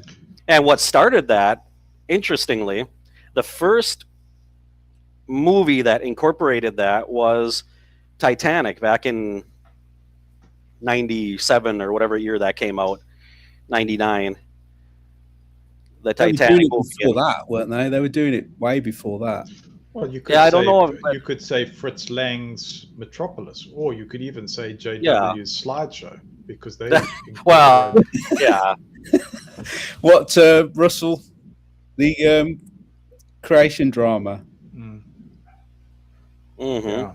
So it's a tried and true method of evoking emotions. So I went to the Zimbabwe Academy of Music, and there were certain rhythms that you weren't allowed to use because it would put persons into a trance state. Wow. So it happened a few times, and the dean there, Derek Hudson, he and his wife, he could hear, this is trance stuff. and we'd have to go down and break people out of trances. But I mean, we would go into the rurals, drum beats, Saturday's heartbeat. And I mean, this isn't such a freaky thing. I mean, think of cicada beetles. You listen to these creatures, right? You've got these frequencies that these little bugs are making, crickets are making these sounds.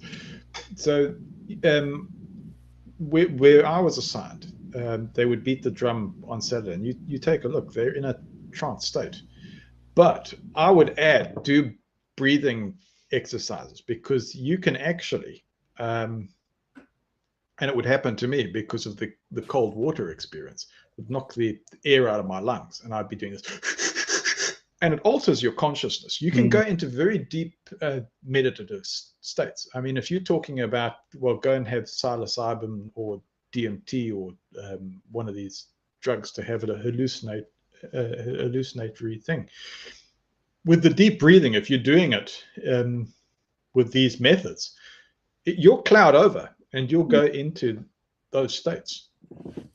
And time just flies. It goes. You lose track of time, eh? You can be in a deep meditative state at sunrise for like about 2 hours, going, what just happened? What happened? Yeah. And you're in this altered state. I have thought about going on like a retreat, like a 2-day retreat to learn more about it.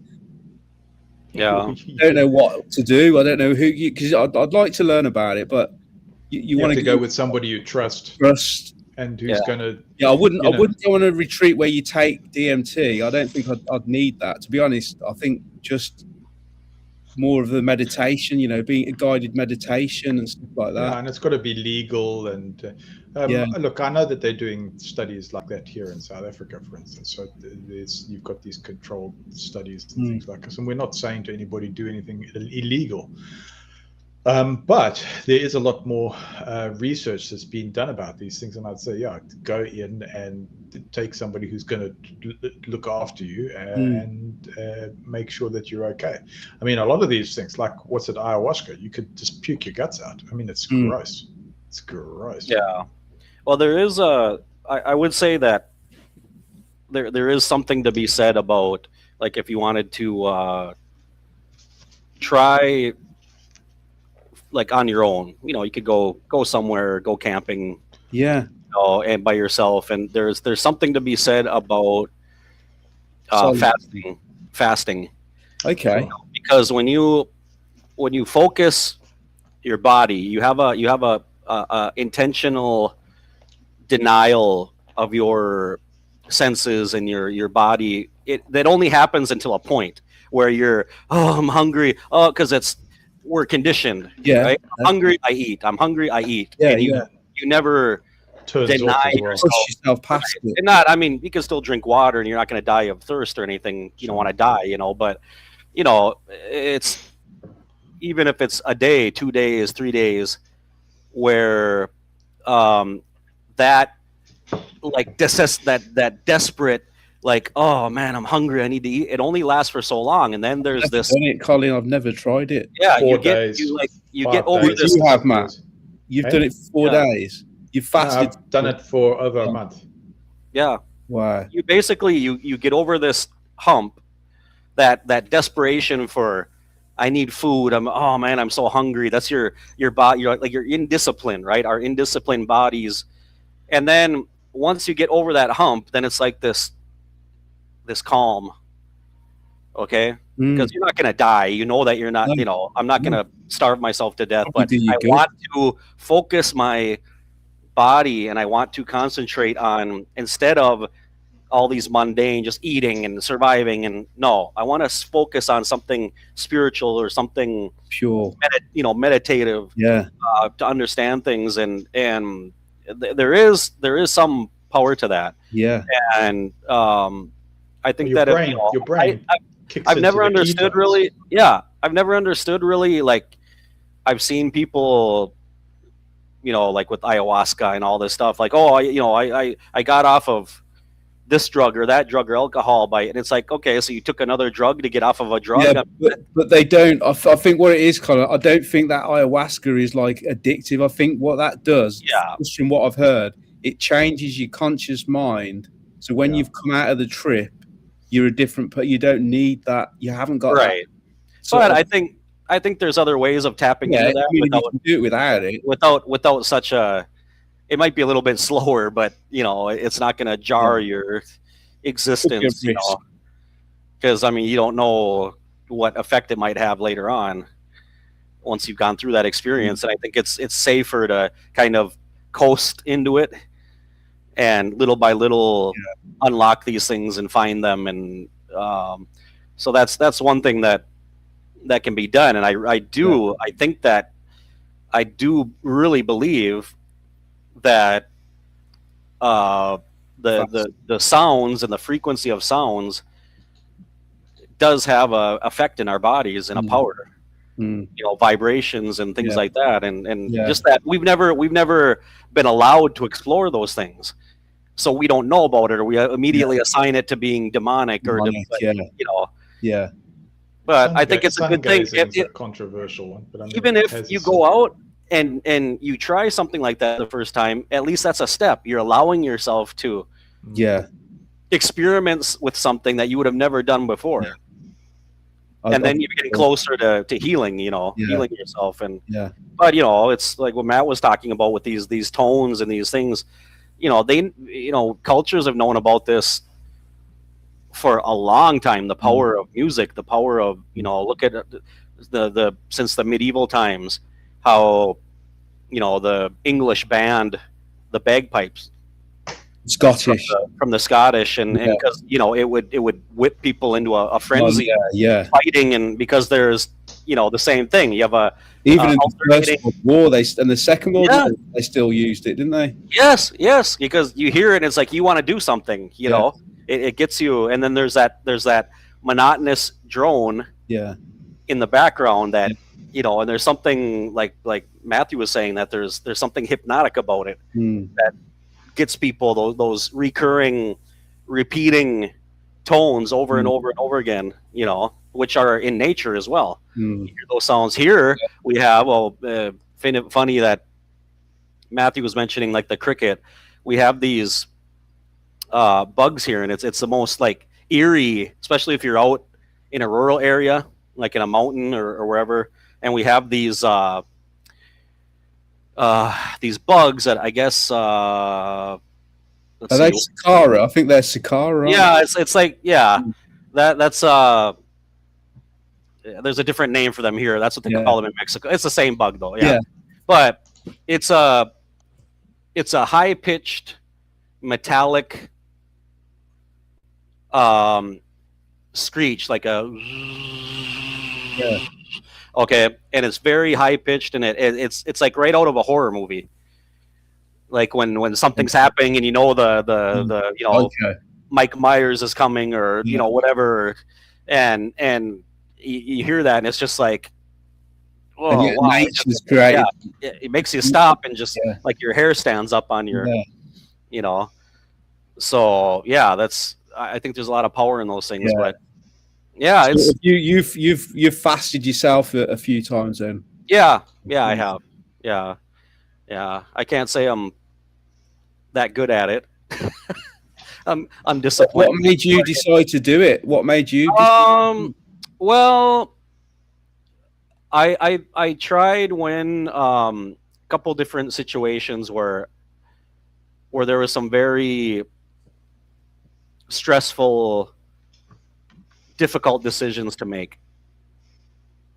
That was kind of like, I don't see either way I decide this is going to end badly, or I don't see how I'm going to get out of this. And so I started to think about, for the first time, and of course my wife is very, she's very centered in her belief, and so I started to think about biblically, like when Israel or other nations had like a great affliction on them.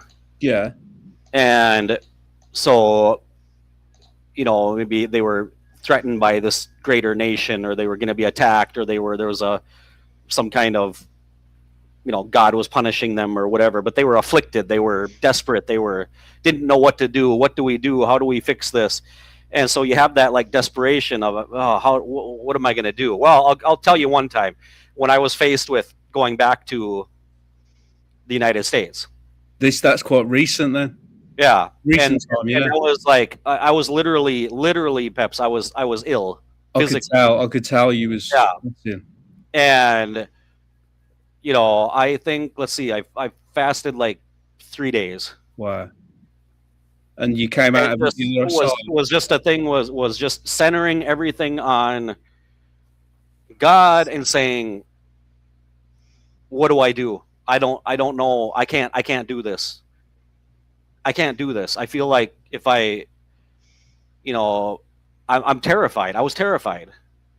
Literally. I was sick. What do I do? What do I do? From being so scared about, going back there. I have nothing. I have to start all over again.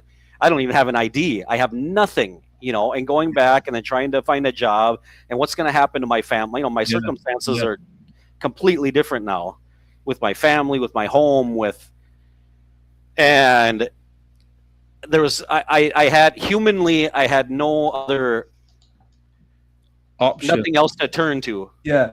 Nobody else I could talk to about it. Nobody else I could, or myself. I didn't have an answer. I didn't know. And I was thinking of my thought process at the time was, I even talked about it with my wife, and we were just kind of resigned to the fact that I was going to have to leave. Because otherwise, if we continue on, if I don't find a job, we can lose everything. We're going to end up losing everything. I'm going to lose my home, and we've worked so hard to get where we are.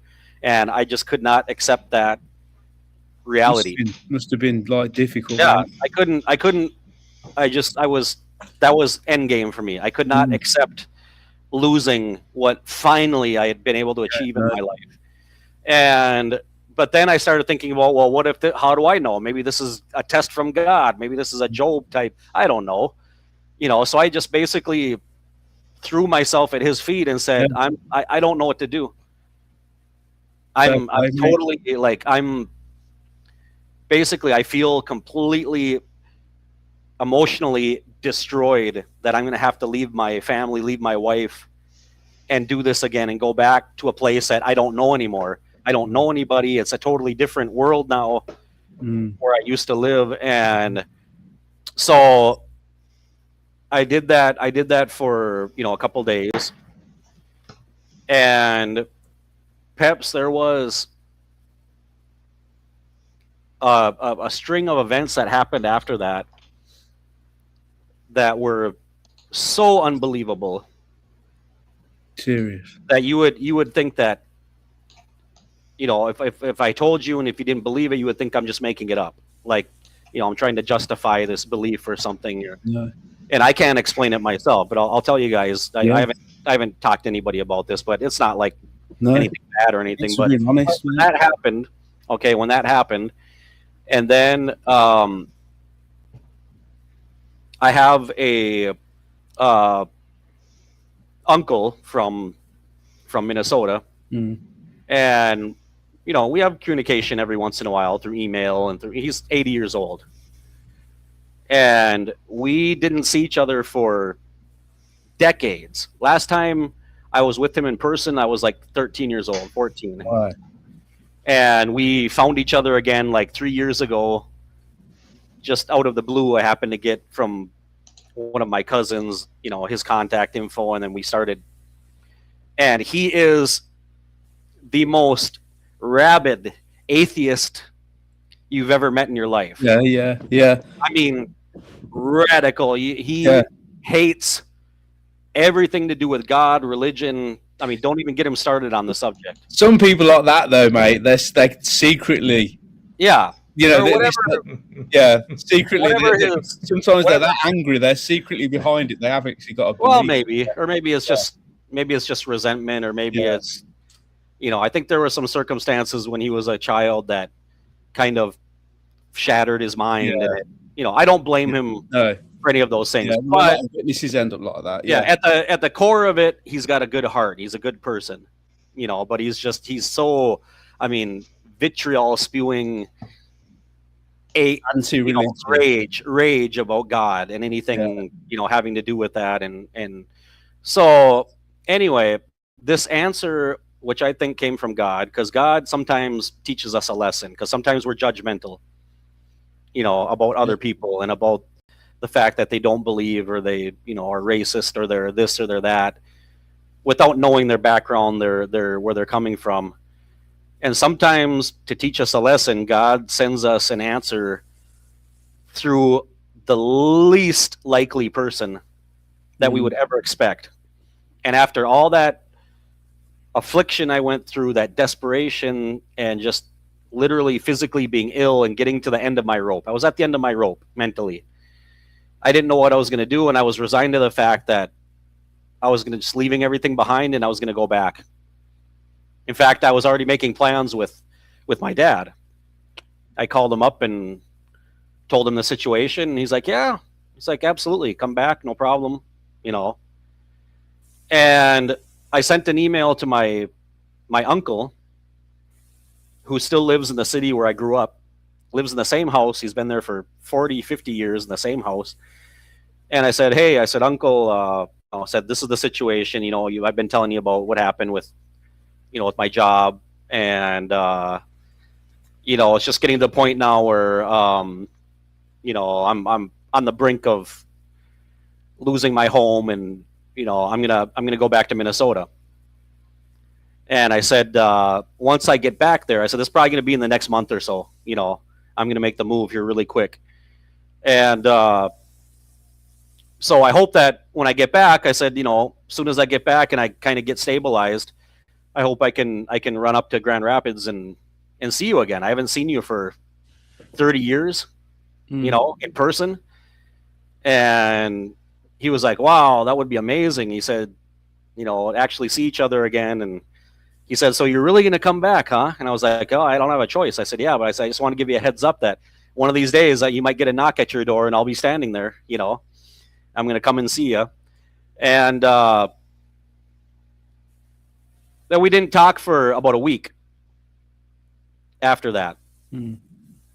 And then out of the blue, he sends me an email. And he says, he said, are you happy where you're at?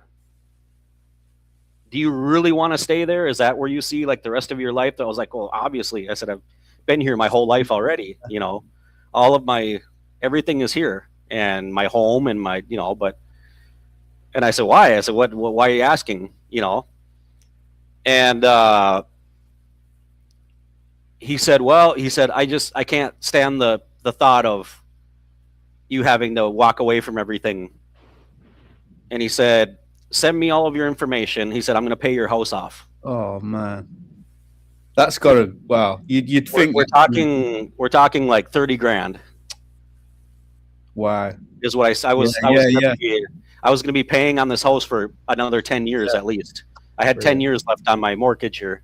10 years of slavery. It's one of those situations you can't. And I didn't believe it. I was like, there's no way he's going to do this. I said that. I was like, Uncle, I said, I'm not asking you to. I said that this is totally bizarre. I said, there's no way.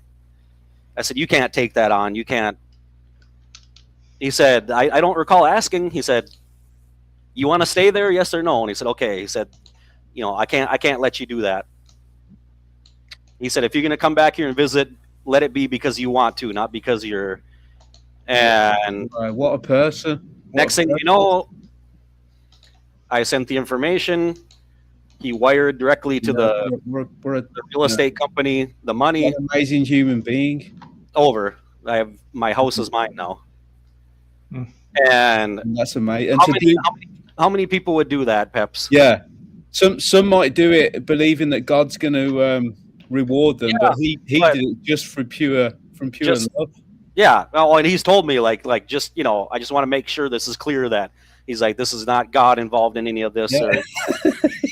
And this is me, this is my heart, and I want to do this because he said, I know what it's like to have, this is my mom's brother, so he knows, like getting abandoned. And he said, I don't want you to leave your family. I want you to stay together. You have to go and visit him sometime now after that. Yeah. And, obviously, yes. And I told him, like, I said, I was literally, Peps, and still, like, right now, I'm still in shock, and I can't believe this is real. Like, this really happened. Mm.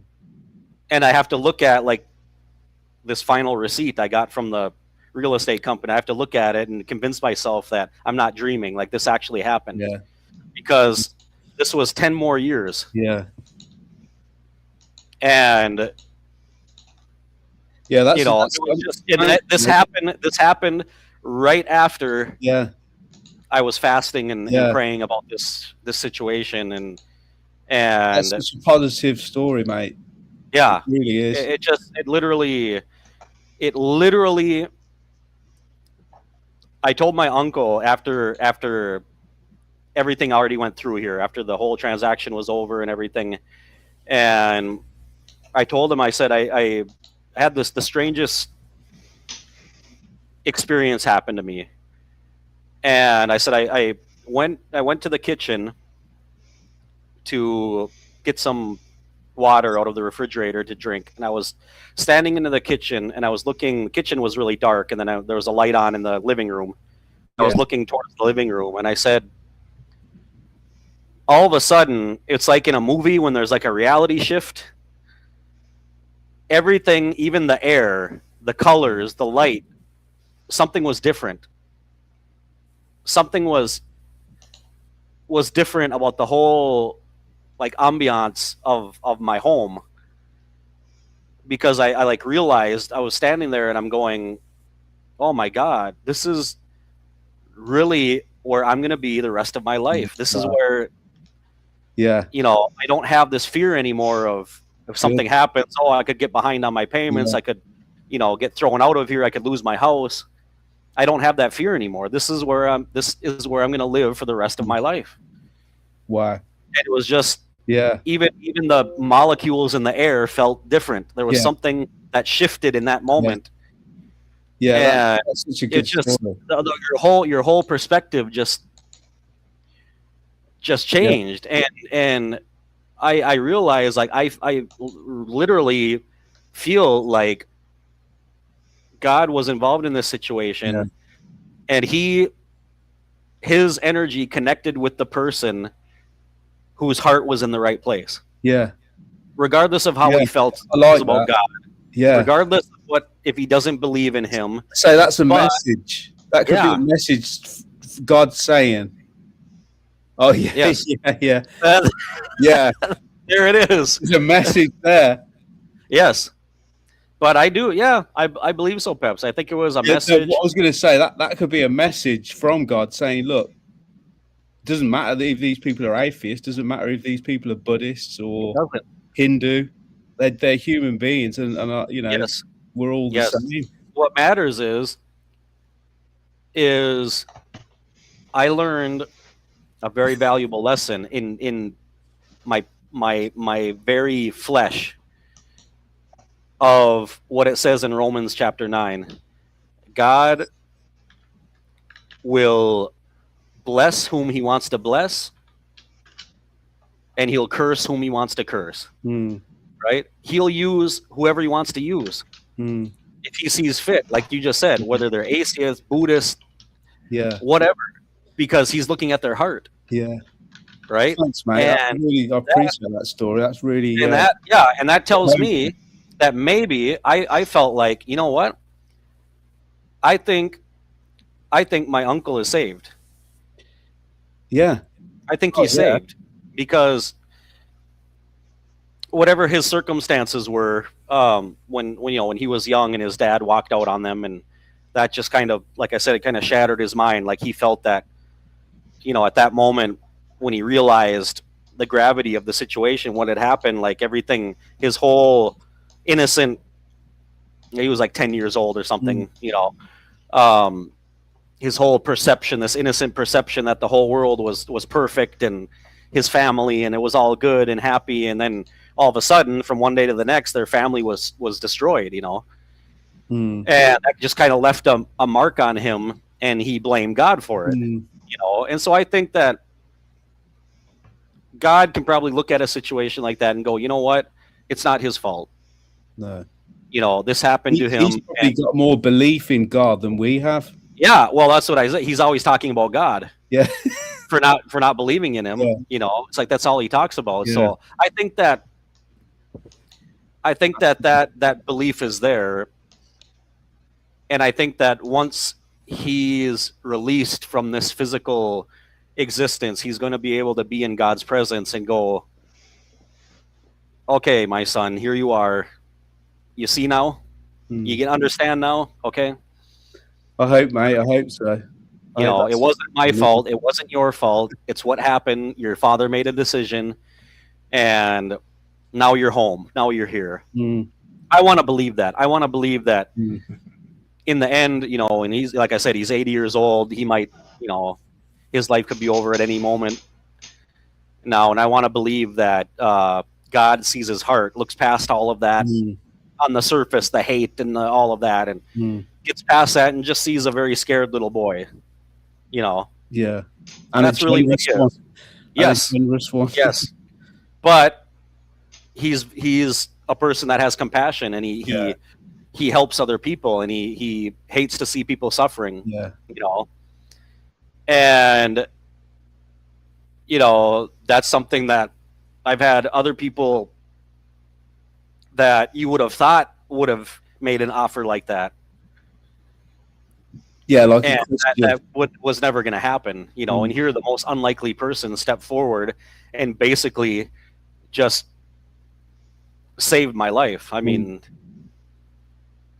it's inexplicable. It really is. Yeah.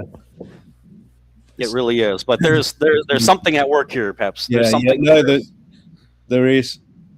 Yeah. There is definitely. Definitely, thank you, mate. Thanks for sharing that really honest story. So it was a powerful situation. Like I said, I'm still kind of not recuperated from it yet. I'm still feeling, thinking that I'm going to wake up and this was all a dream,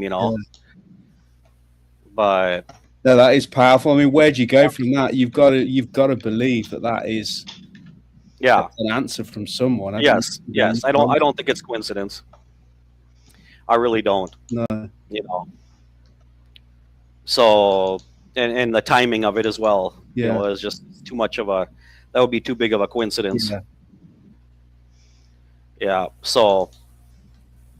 Yeah, Matt. Situation. Put that picture. Put that picture of This is the captain. Red alert. Red alert. What about lost the board. Oh dear. What have I done? This is the captain. Mason's Red alert. Square. The all seeing eye. I've got to find it. Sorry.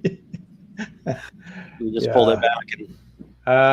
It's for anybody that's in the chat. The Assembly Hall in Denmark. All-seeing eye is at 01:54:45, and for you guys, I showed it to you at I've put an error in the chat. It was at 01:59. That's there. So if you want to look back, you can see it. You know, when you was a witness, Colin, did you have other instances like that where you believed God? Like that? No. I mean, this was a really, really strong. Yeah, like this was something that was beyond just human ability, that not that somebody wasn't capable of doing it. It's just that to move somebody to do that and being him of all people to do that, and it just, and after fasting, after praying. I think if you was to attribute that to a coincidence and it wasn't, that would be a real kick in the teeth So Well, it's helped you out. well, yeah, right. And I think that would really be like arrogant Mm. to say that. Well, that was just, Yeah. it happened. It was just a coincidence, and because I brought it up to him, but no, I mean, it's not like, it was just I was telling him that I was going back there and I was going to go visit him, Mm. and this came out of his thoughts, and He'd been thinking but about. I think that thought was given to him. He was moved to do that by a higher power, and I think it would Yeah. cheapen the whole experience by just saying, "Wow, it's just things that just happened." There it is. Weird. It actually comes on the screen there. Okay. Yep. Yeah, we can see it. Mm-hmm. Huh, it's the first time I've tried that. Yeah. There we go. Yep. Yeah, that's like the pyramid on the dollar bill. It's the Yeah. same thing. It's a Freemason. Is it the car? And, Most of it's the car park, isn't it? mhm. But it's a good story, Colin. Enjoying that story. Yeah. And it's a valuable one.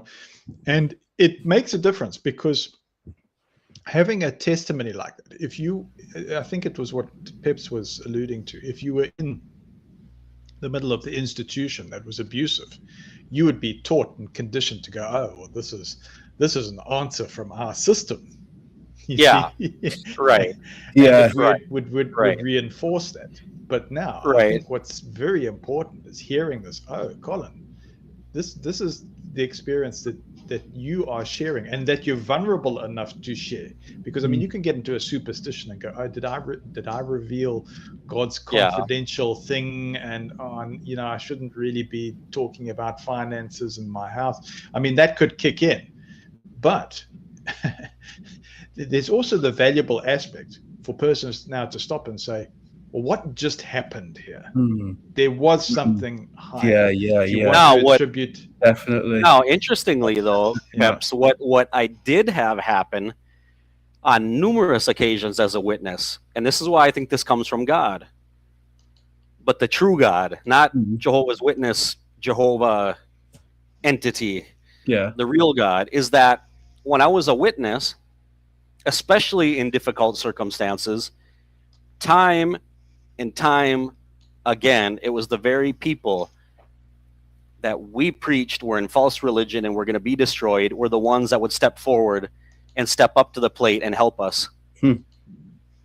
That's interesting. Which taught me a lesson a long time ago that the Jehovah's Witnesses are not the one all, only true religion. They're the only ones that are going to survive. No, they're people, we had one time years ago when in my first marriage, when my ex-wife had breast cancer, and we had gone back to the States for a couple of years for her treatments, and had a really tough time there in every sense. And it was right before Christmas, and she was just got the diagnosis of the breast cancer. She was going to start chemo and all of that. She was going to have surgery, and next thing we know, we get a knock on our door. We were had an apartment at that time.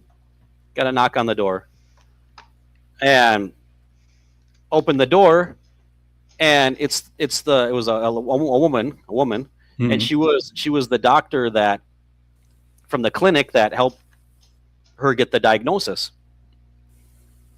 We never told her about where we lived. Where she looked up our address, came to our apartment, knocks on the door, and she says, "Listen," and I'm like, "Doc," I'm like, "Hey," I said, "What are you doing here?"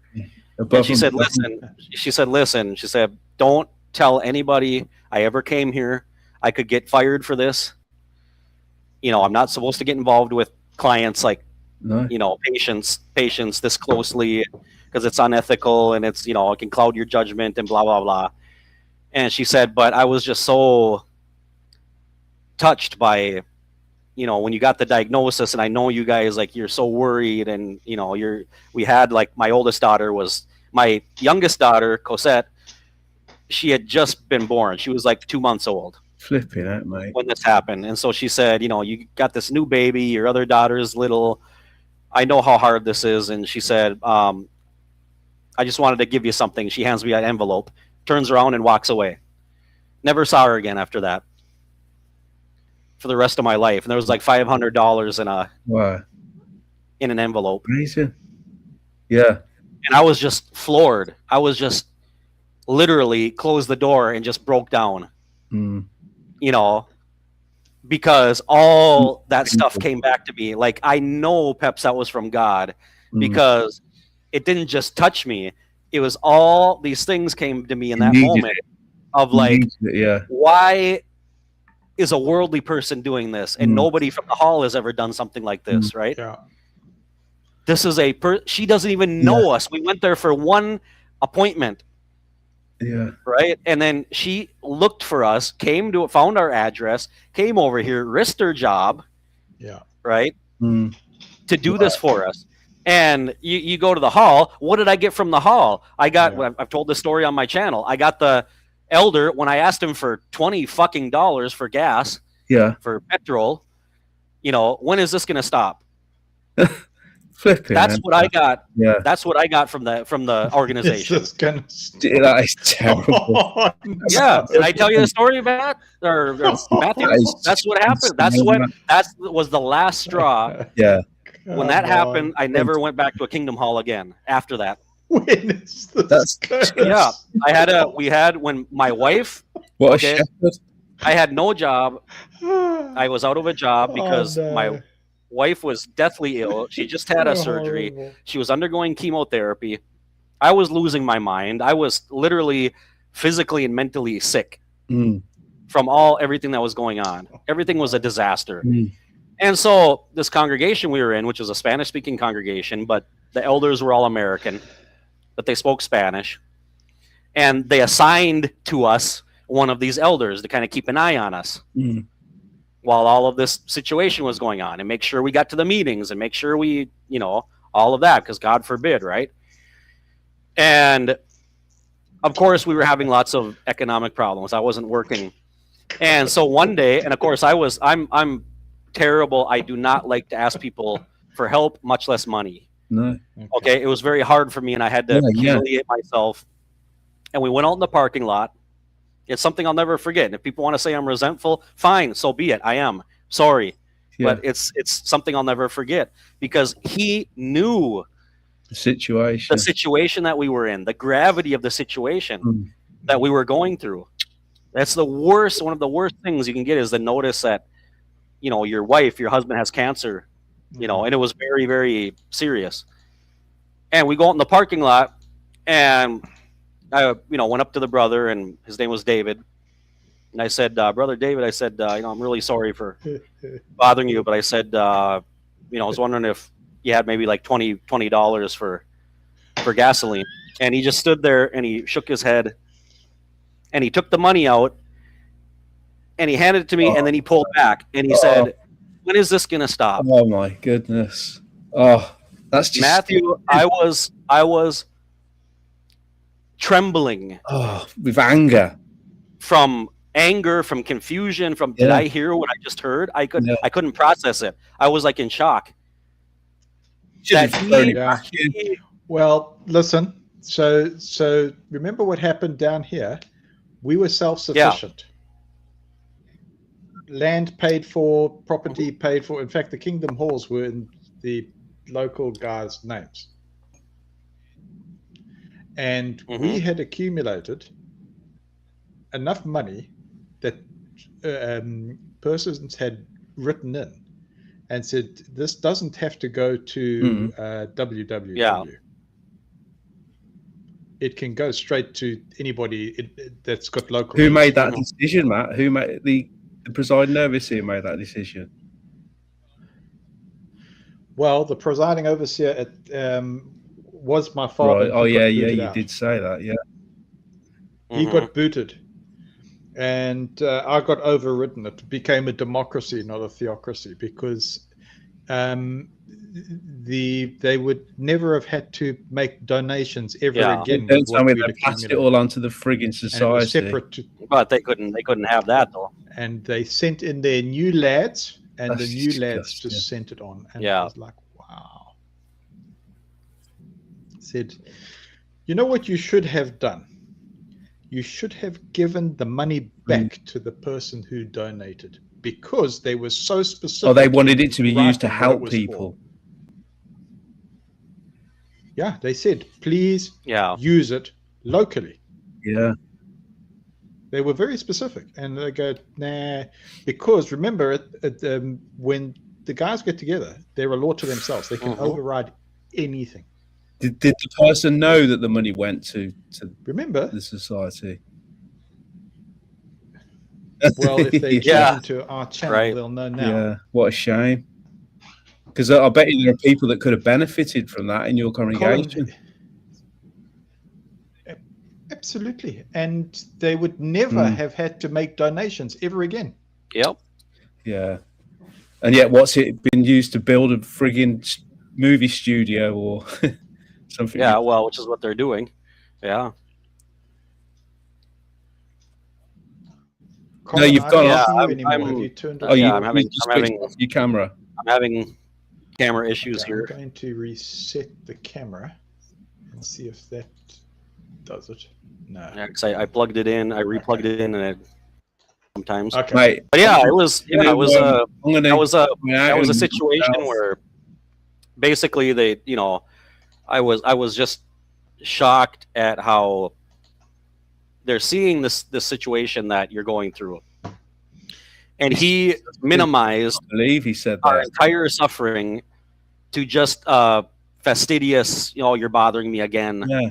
Like, I'm like, dude, this is not like my wife has a cold or Yeah. the flu. She could die, right? I have nobody helping me. I've got these two kids. I'm trying to. Did you have an inkling that he was going to say? Because was he that type of a person anyway, or? Well, yeah, he was kind of a petty, like, don't bother me with too many problems kind of person. Typical elder. Perfect elder. That's low. That is, isn't it? But that was a low blow, and that after that, at least the time we had left that we were in Minnesota, I never went back to a Kingdom Hall there. We went back to Honduras after that, and I only went to the hall once. It was in 2011. We came back to Honduras and went to the local hall back in the city we lived in at that time with my first wife a couple times. I never preached again after that. Whatever. Never went out. Never. Yeah. Just a couple times I went to the hall, and then some good then. Yeah, and then from that point on, you got to understand like at that time we still didn't have like smartphones or anything like that.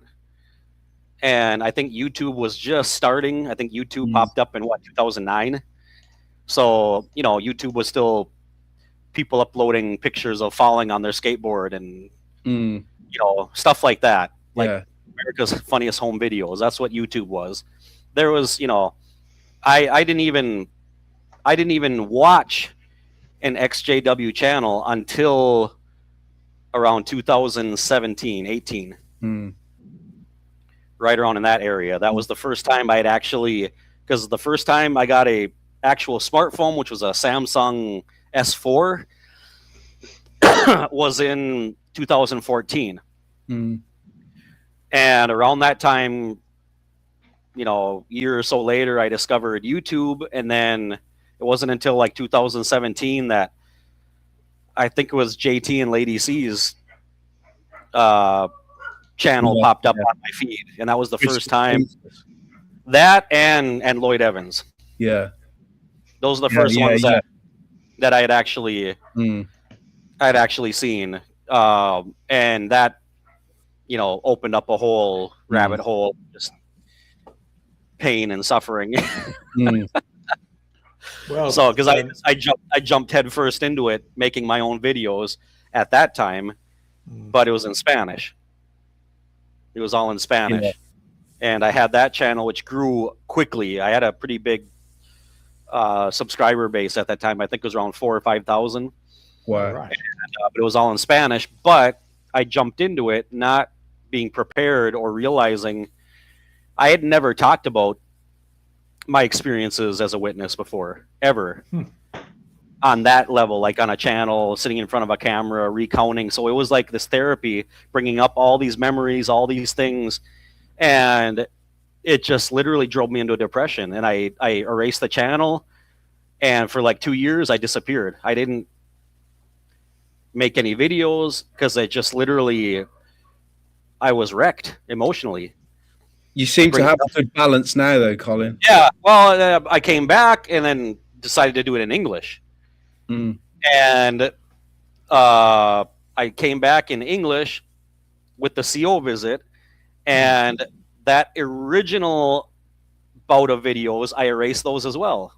I walked away from it. I was like, I'm done. I said all I need to say. There's nothing else to talk about. That's it. It's all redundant now, and it's all, I'm done with it. I don't want to talk about it anymore. I erased the channel. What makes me like you stand out is you're so honest, brutally honest. Well, I appreciate your.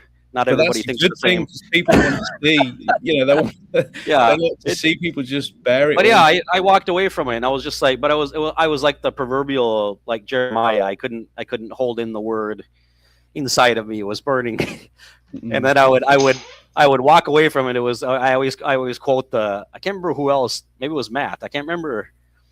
Somebody else quoted The Godfather 3 when Michael Corleone says, "Just when I think I'm out, right. they pull me back in."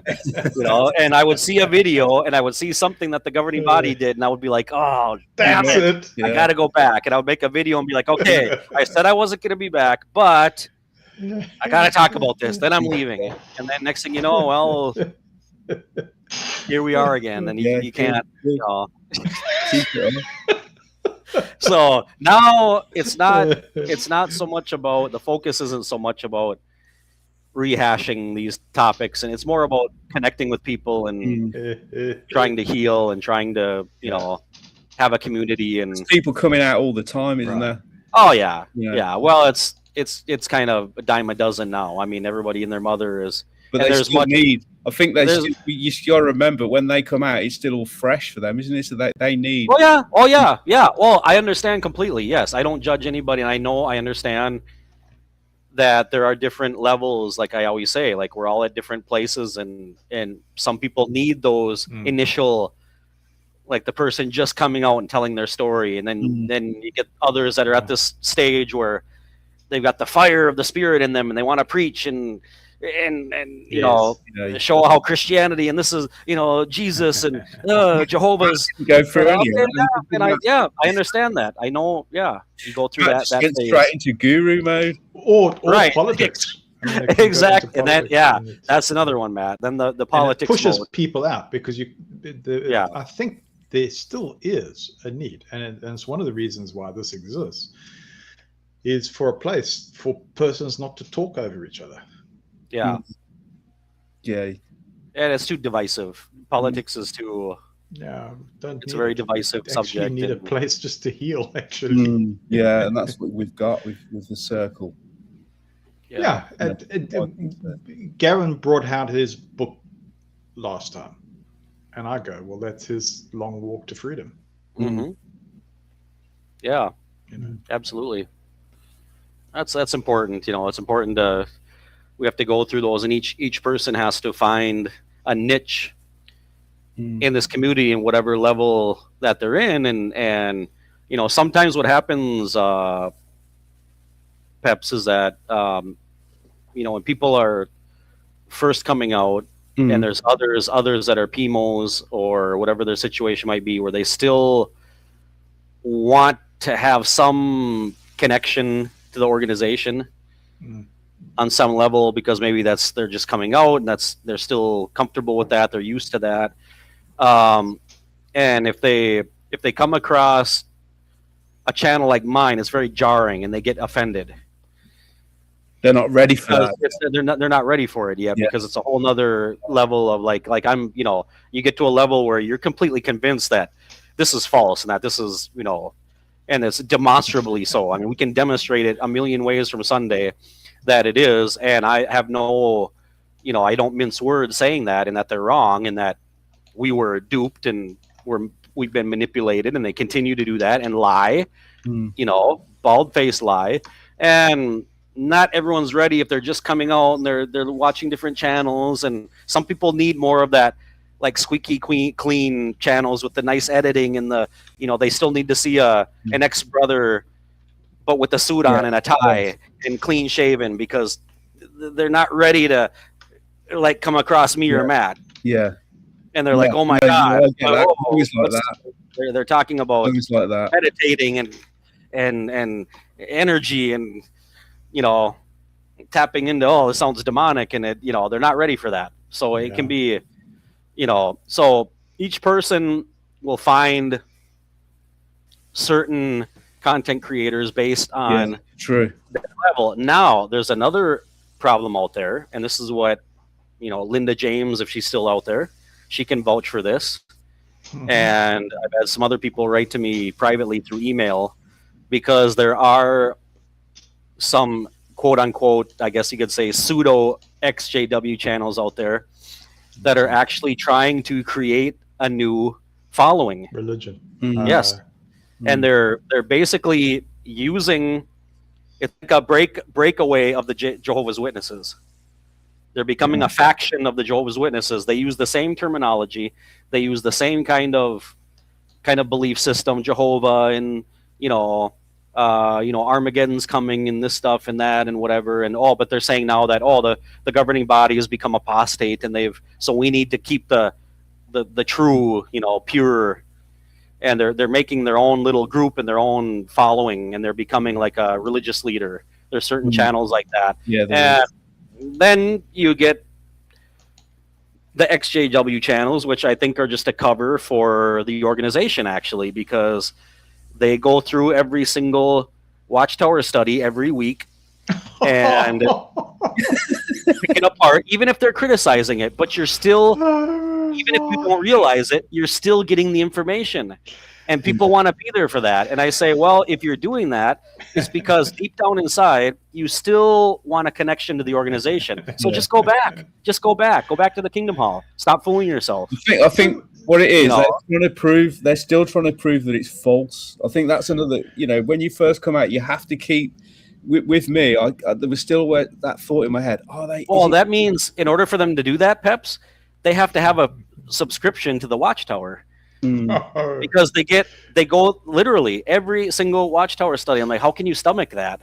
I take my hat off to them, because I don't know how they can do it. No. But I think that the organization has their own channels. Do you reckon? That, in a way, at the very least, the people who are out that are kind of on the fringes, they're still keeping them tied to the organization somehow in some capacity. It could be true there. So I don't trust it. I really don't. Do these things all have a way of balancing out and filling in various needs, though? I think so. Right.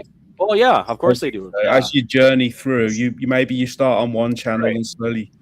Exactly. Maybe you're at the end game, Colin. Oh, no, I don't think so. No, it's the Neophyte Chronicles. No, it's just I don't know, because I don't pretend to tell anybody, and I never have. I mean, I tell people straight out on my channel. I tell them, you know what, I'm the worst example. If you're looking for somebody like who's come to Christianity and found Jesus, and which I think I have, and I claim to, but I said I'm not someone to look up to like as a role model, or because I'm fighting my own battle here, and people I have my own compassion. Colin, sorry to interject, but you provide that.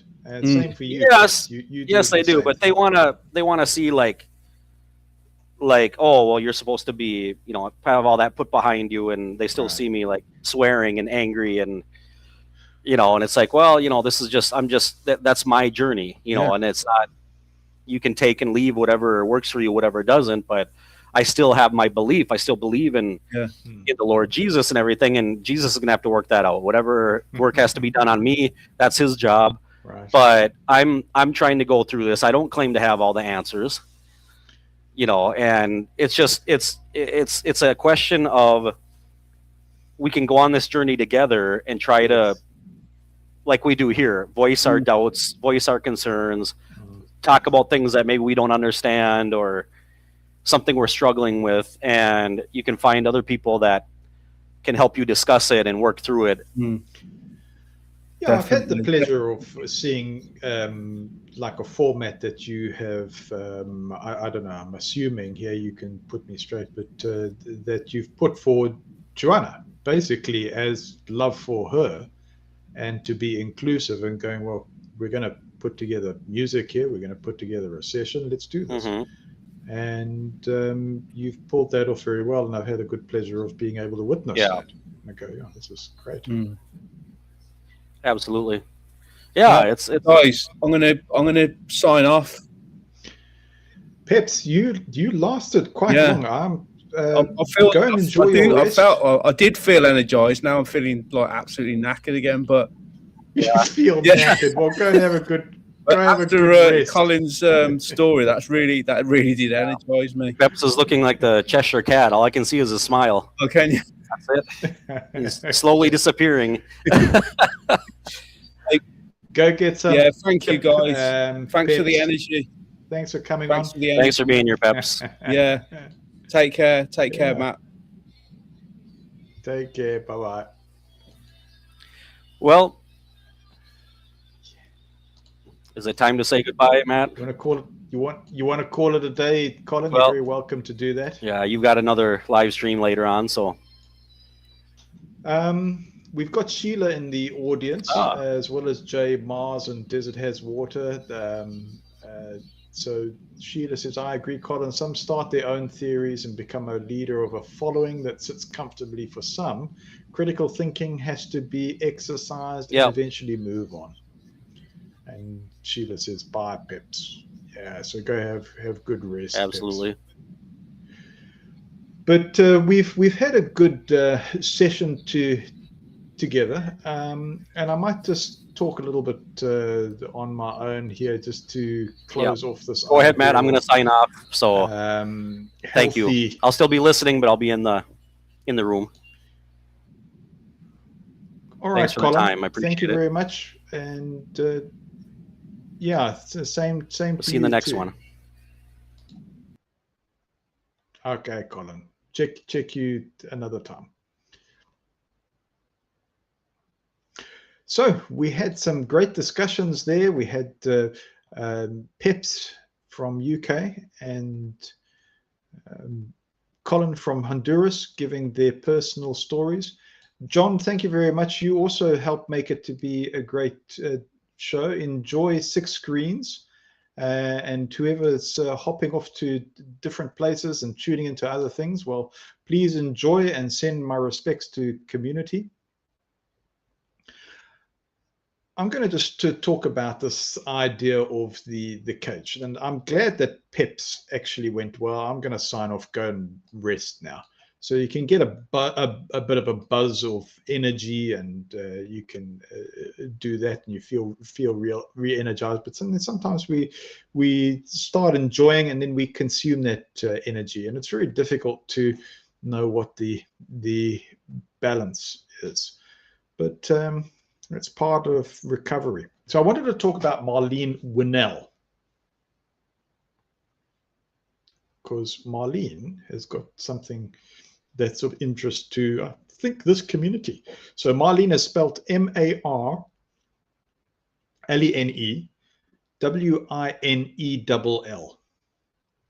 And Marlene, you could say, introduced the concept of religious trauma syndrome to describe the difficulties that what do I want to say? Yeah, difficulties that some individuals experience after leaving very controlling environments. And it could be in all kinds of forms. Religious, yeah, even governmental, institutional, whatever. And I think the illustration is a bird. Imagine a bird, because it's come up in the comments, and I just want to respond to that, because you get a bird.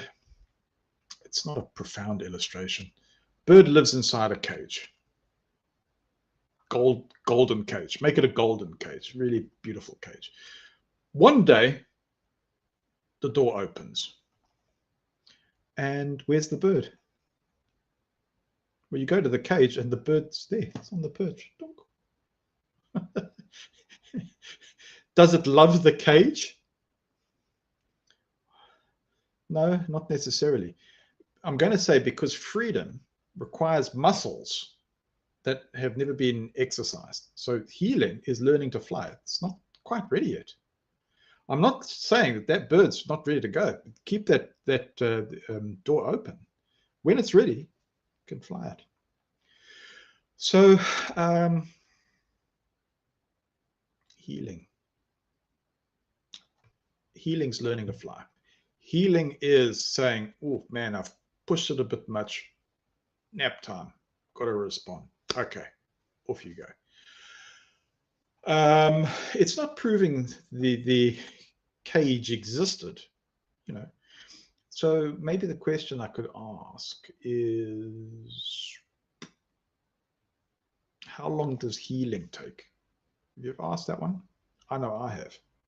Well, how long did it take you to sort of come right? When did you sort of start feeling functional again? I'm going to say the answer, if you're coming up with an answer, is it's longer than we usually wish. Right? Shorter than we fear. And I'm going to mention Viktor Frankl again. So you're going, Matt, how many times do we hear of Viktor? Because it's useful for our community, or it's useful for me at least.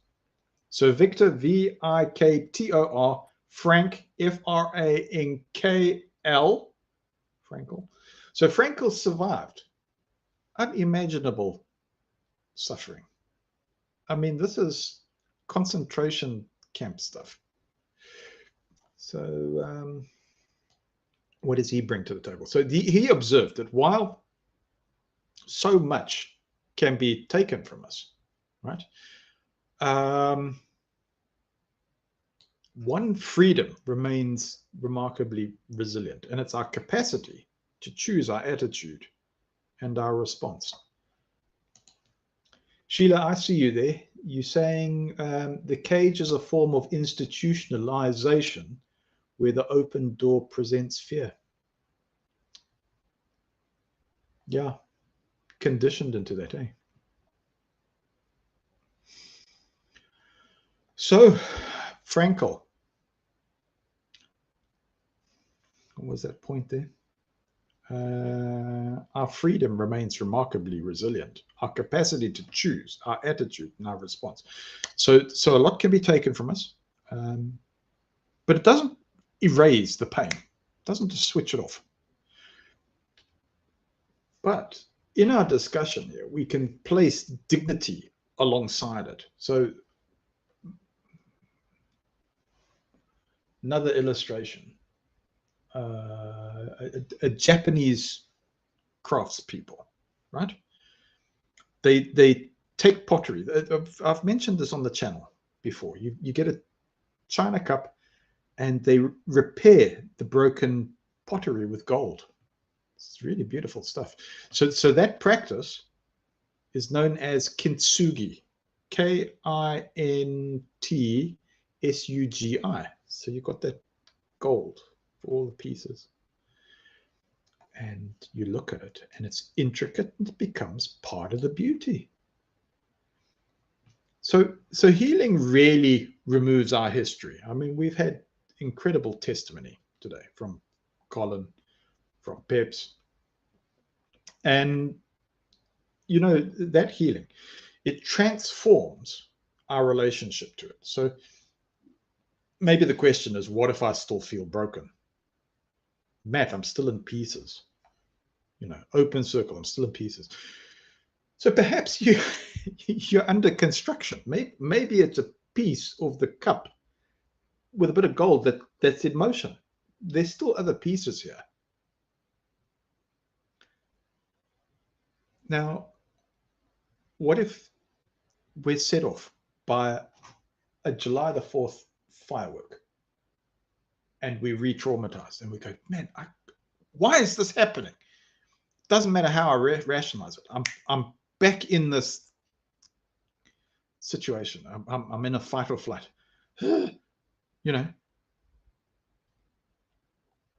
I'm angry, or I've shut down, or there's all kinds of emotions that are coming in. Construction sites are noisy. They're messy. It's a work in progress, but it's temporary. So I really value the open circle here and beyond, because near the end, I would turn towards community. So the open circle isn't a place where everybody arrives fully healed. I say, what's it?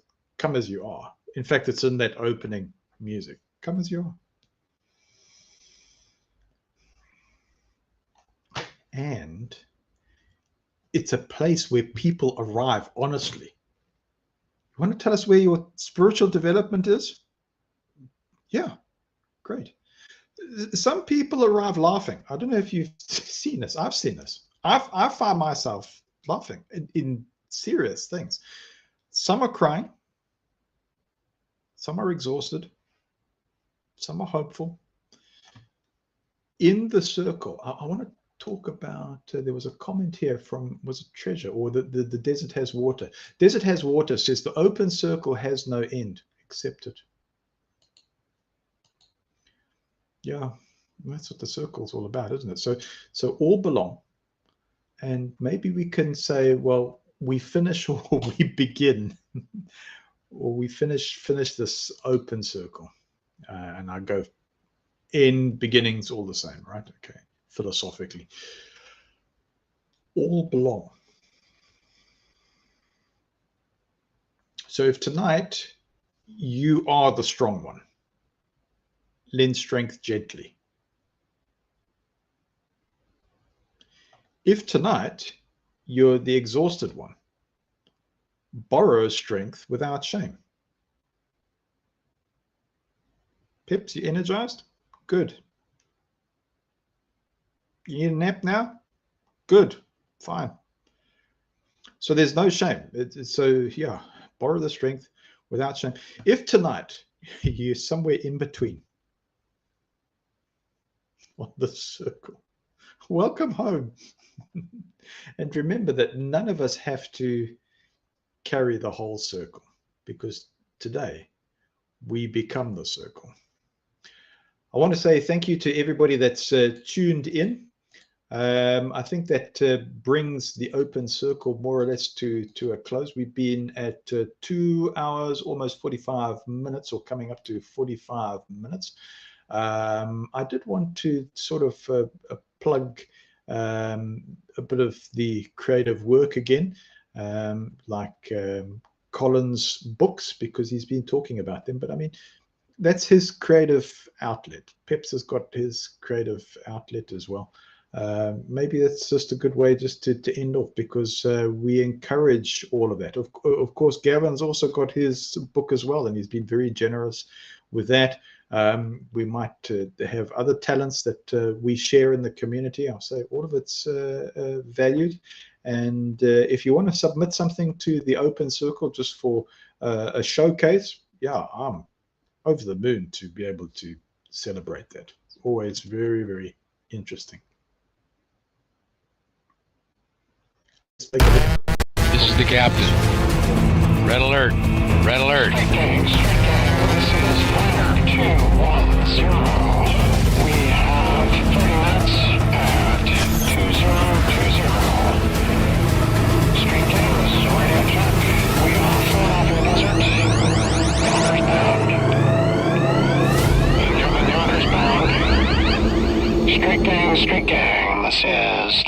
Space 21-9. We are at point 0062.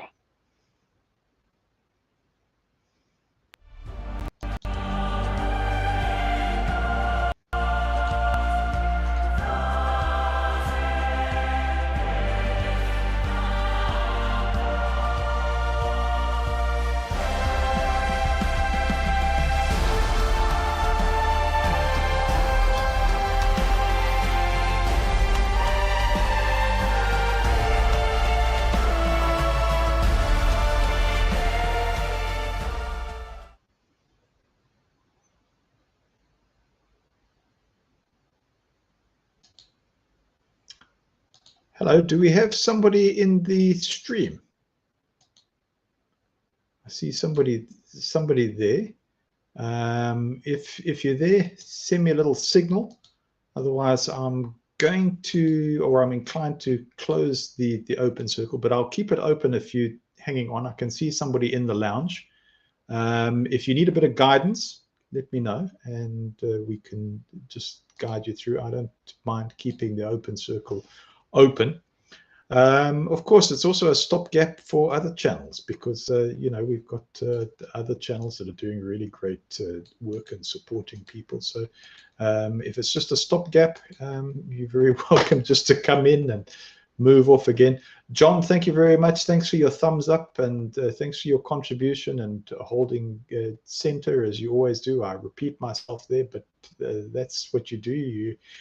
You are a very important component. So thank you very much for coming on. Coming back to our lounge, I can see you if you're struggling. Send us a little message and I can guide you through. But if not, I think I'm going to close things down fairly soon. Maybe in the meantime, we can have one of the songs, eh? Maybe we can do that. Left on the shelf, all by myself. The hand I was dealt, my dreams left on hold, lost in the fold, to never unfold. Stranded and lost, no bridge to cross. What a great cost.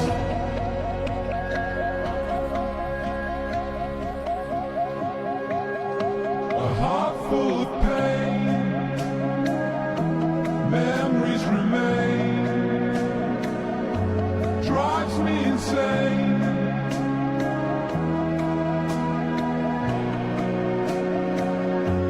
Left in the rain, no one to explain the reasons for strain.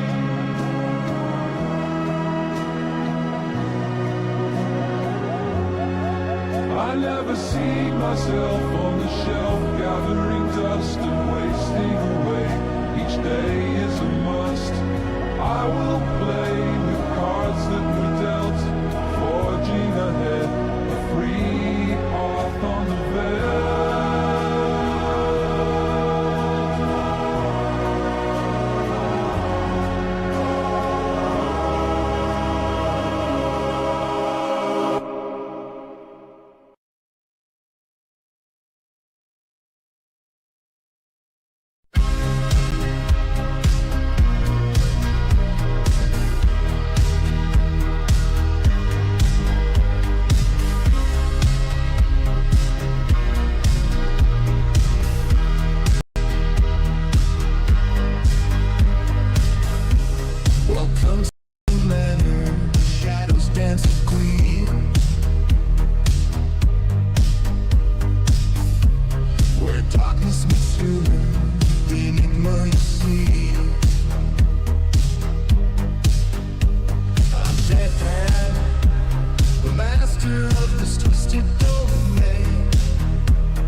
Sarcasm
laughter lights the way.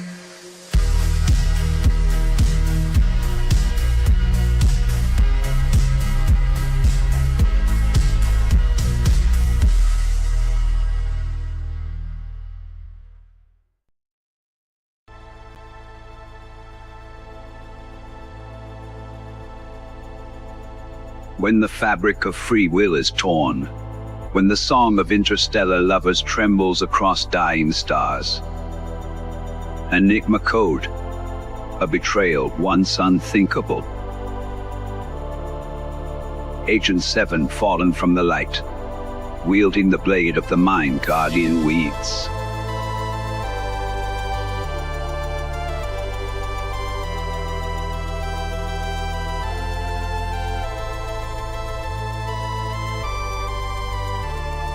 Automaton forces swarm the innocent, devouring the light of free planets.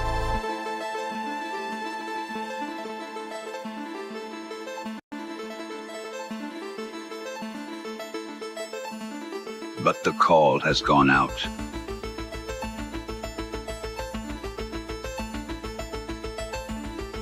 The Interstellar SOS. Summoning the last captains of will and light.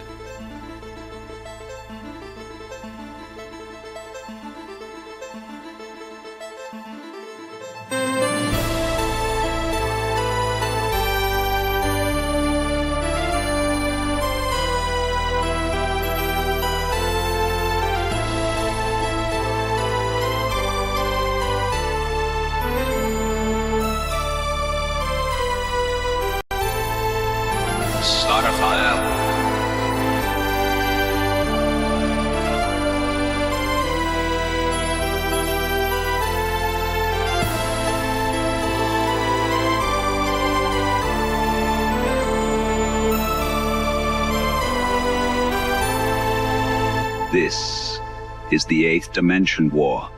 Interstellar SOS. Interstellar SOS. The call has gone out.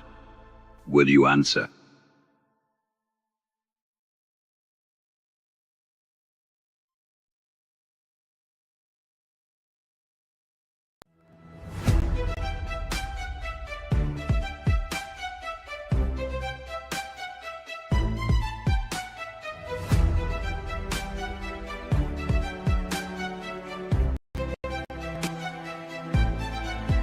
Loyal follows, years obeyed. New leader rises, truth betrayed. Masked of humility, shields of lies. Justice waits under cosmic skies. Divine tales of divine scales. Webs of deceit, like Hamlet's plight. Karma's wheel, truth prevails. Justice reigns as falsehood fails. Deceptions fall, truth's embrace. Truth's embrace in cosmic flow. All find their place. Reap what we sow in life's grand show. Justice prevails as stories go. Divine tales on scales. Divine scales. Possible. Divine tales of divine scales. Divine tales of scales.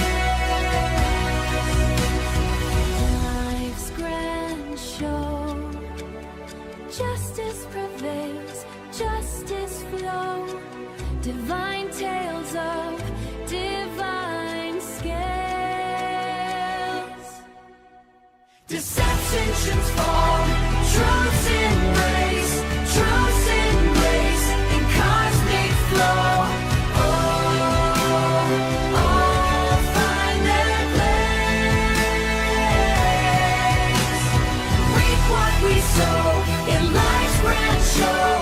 Justice prevails as stories roll. Divine tales on scales. Divine tales of divine scales.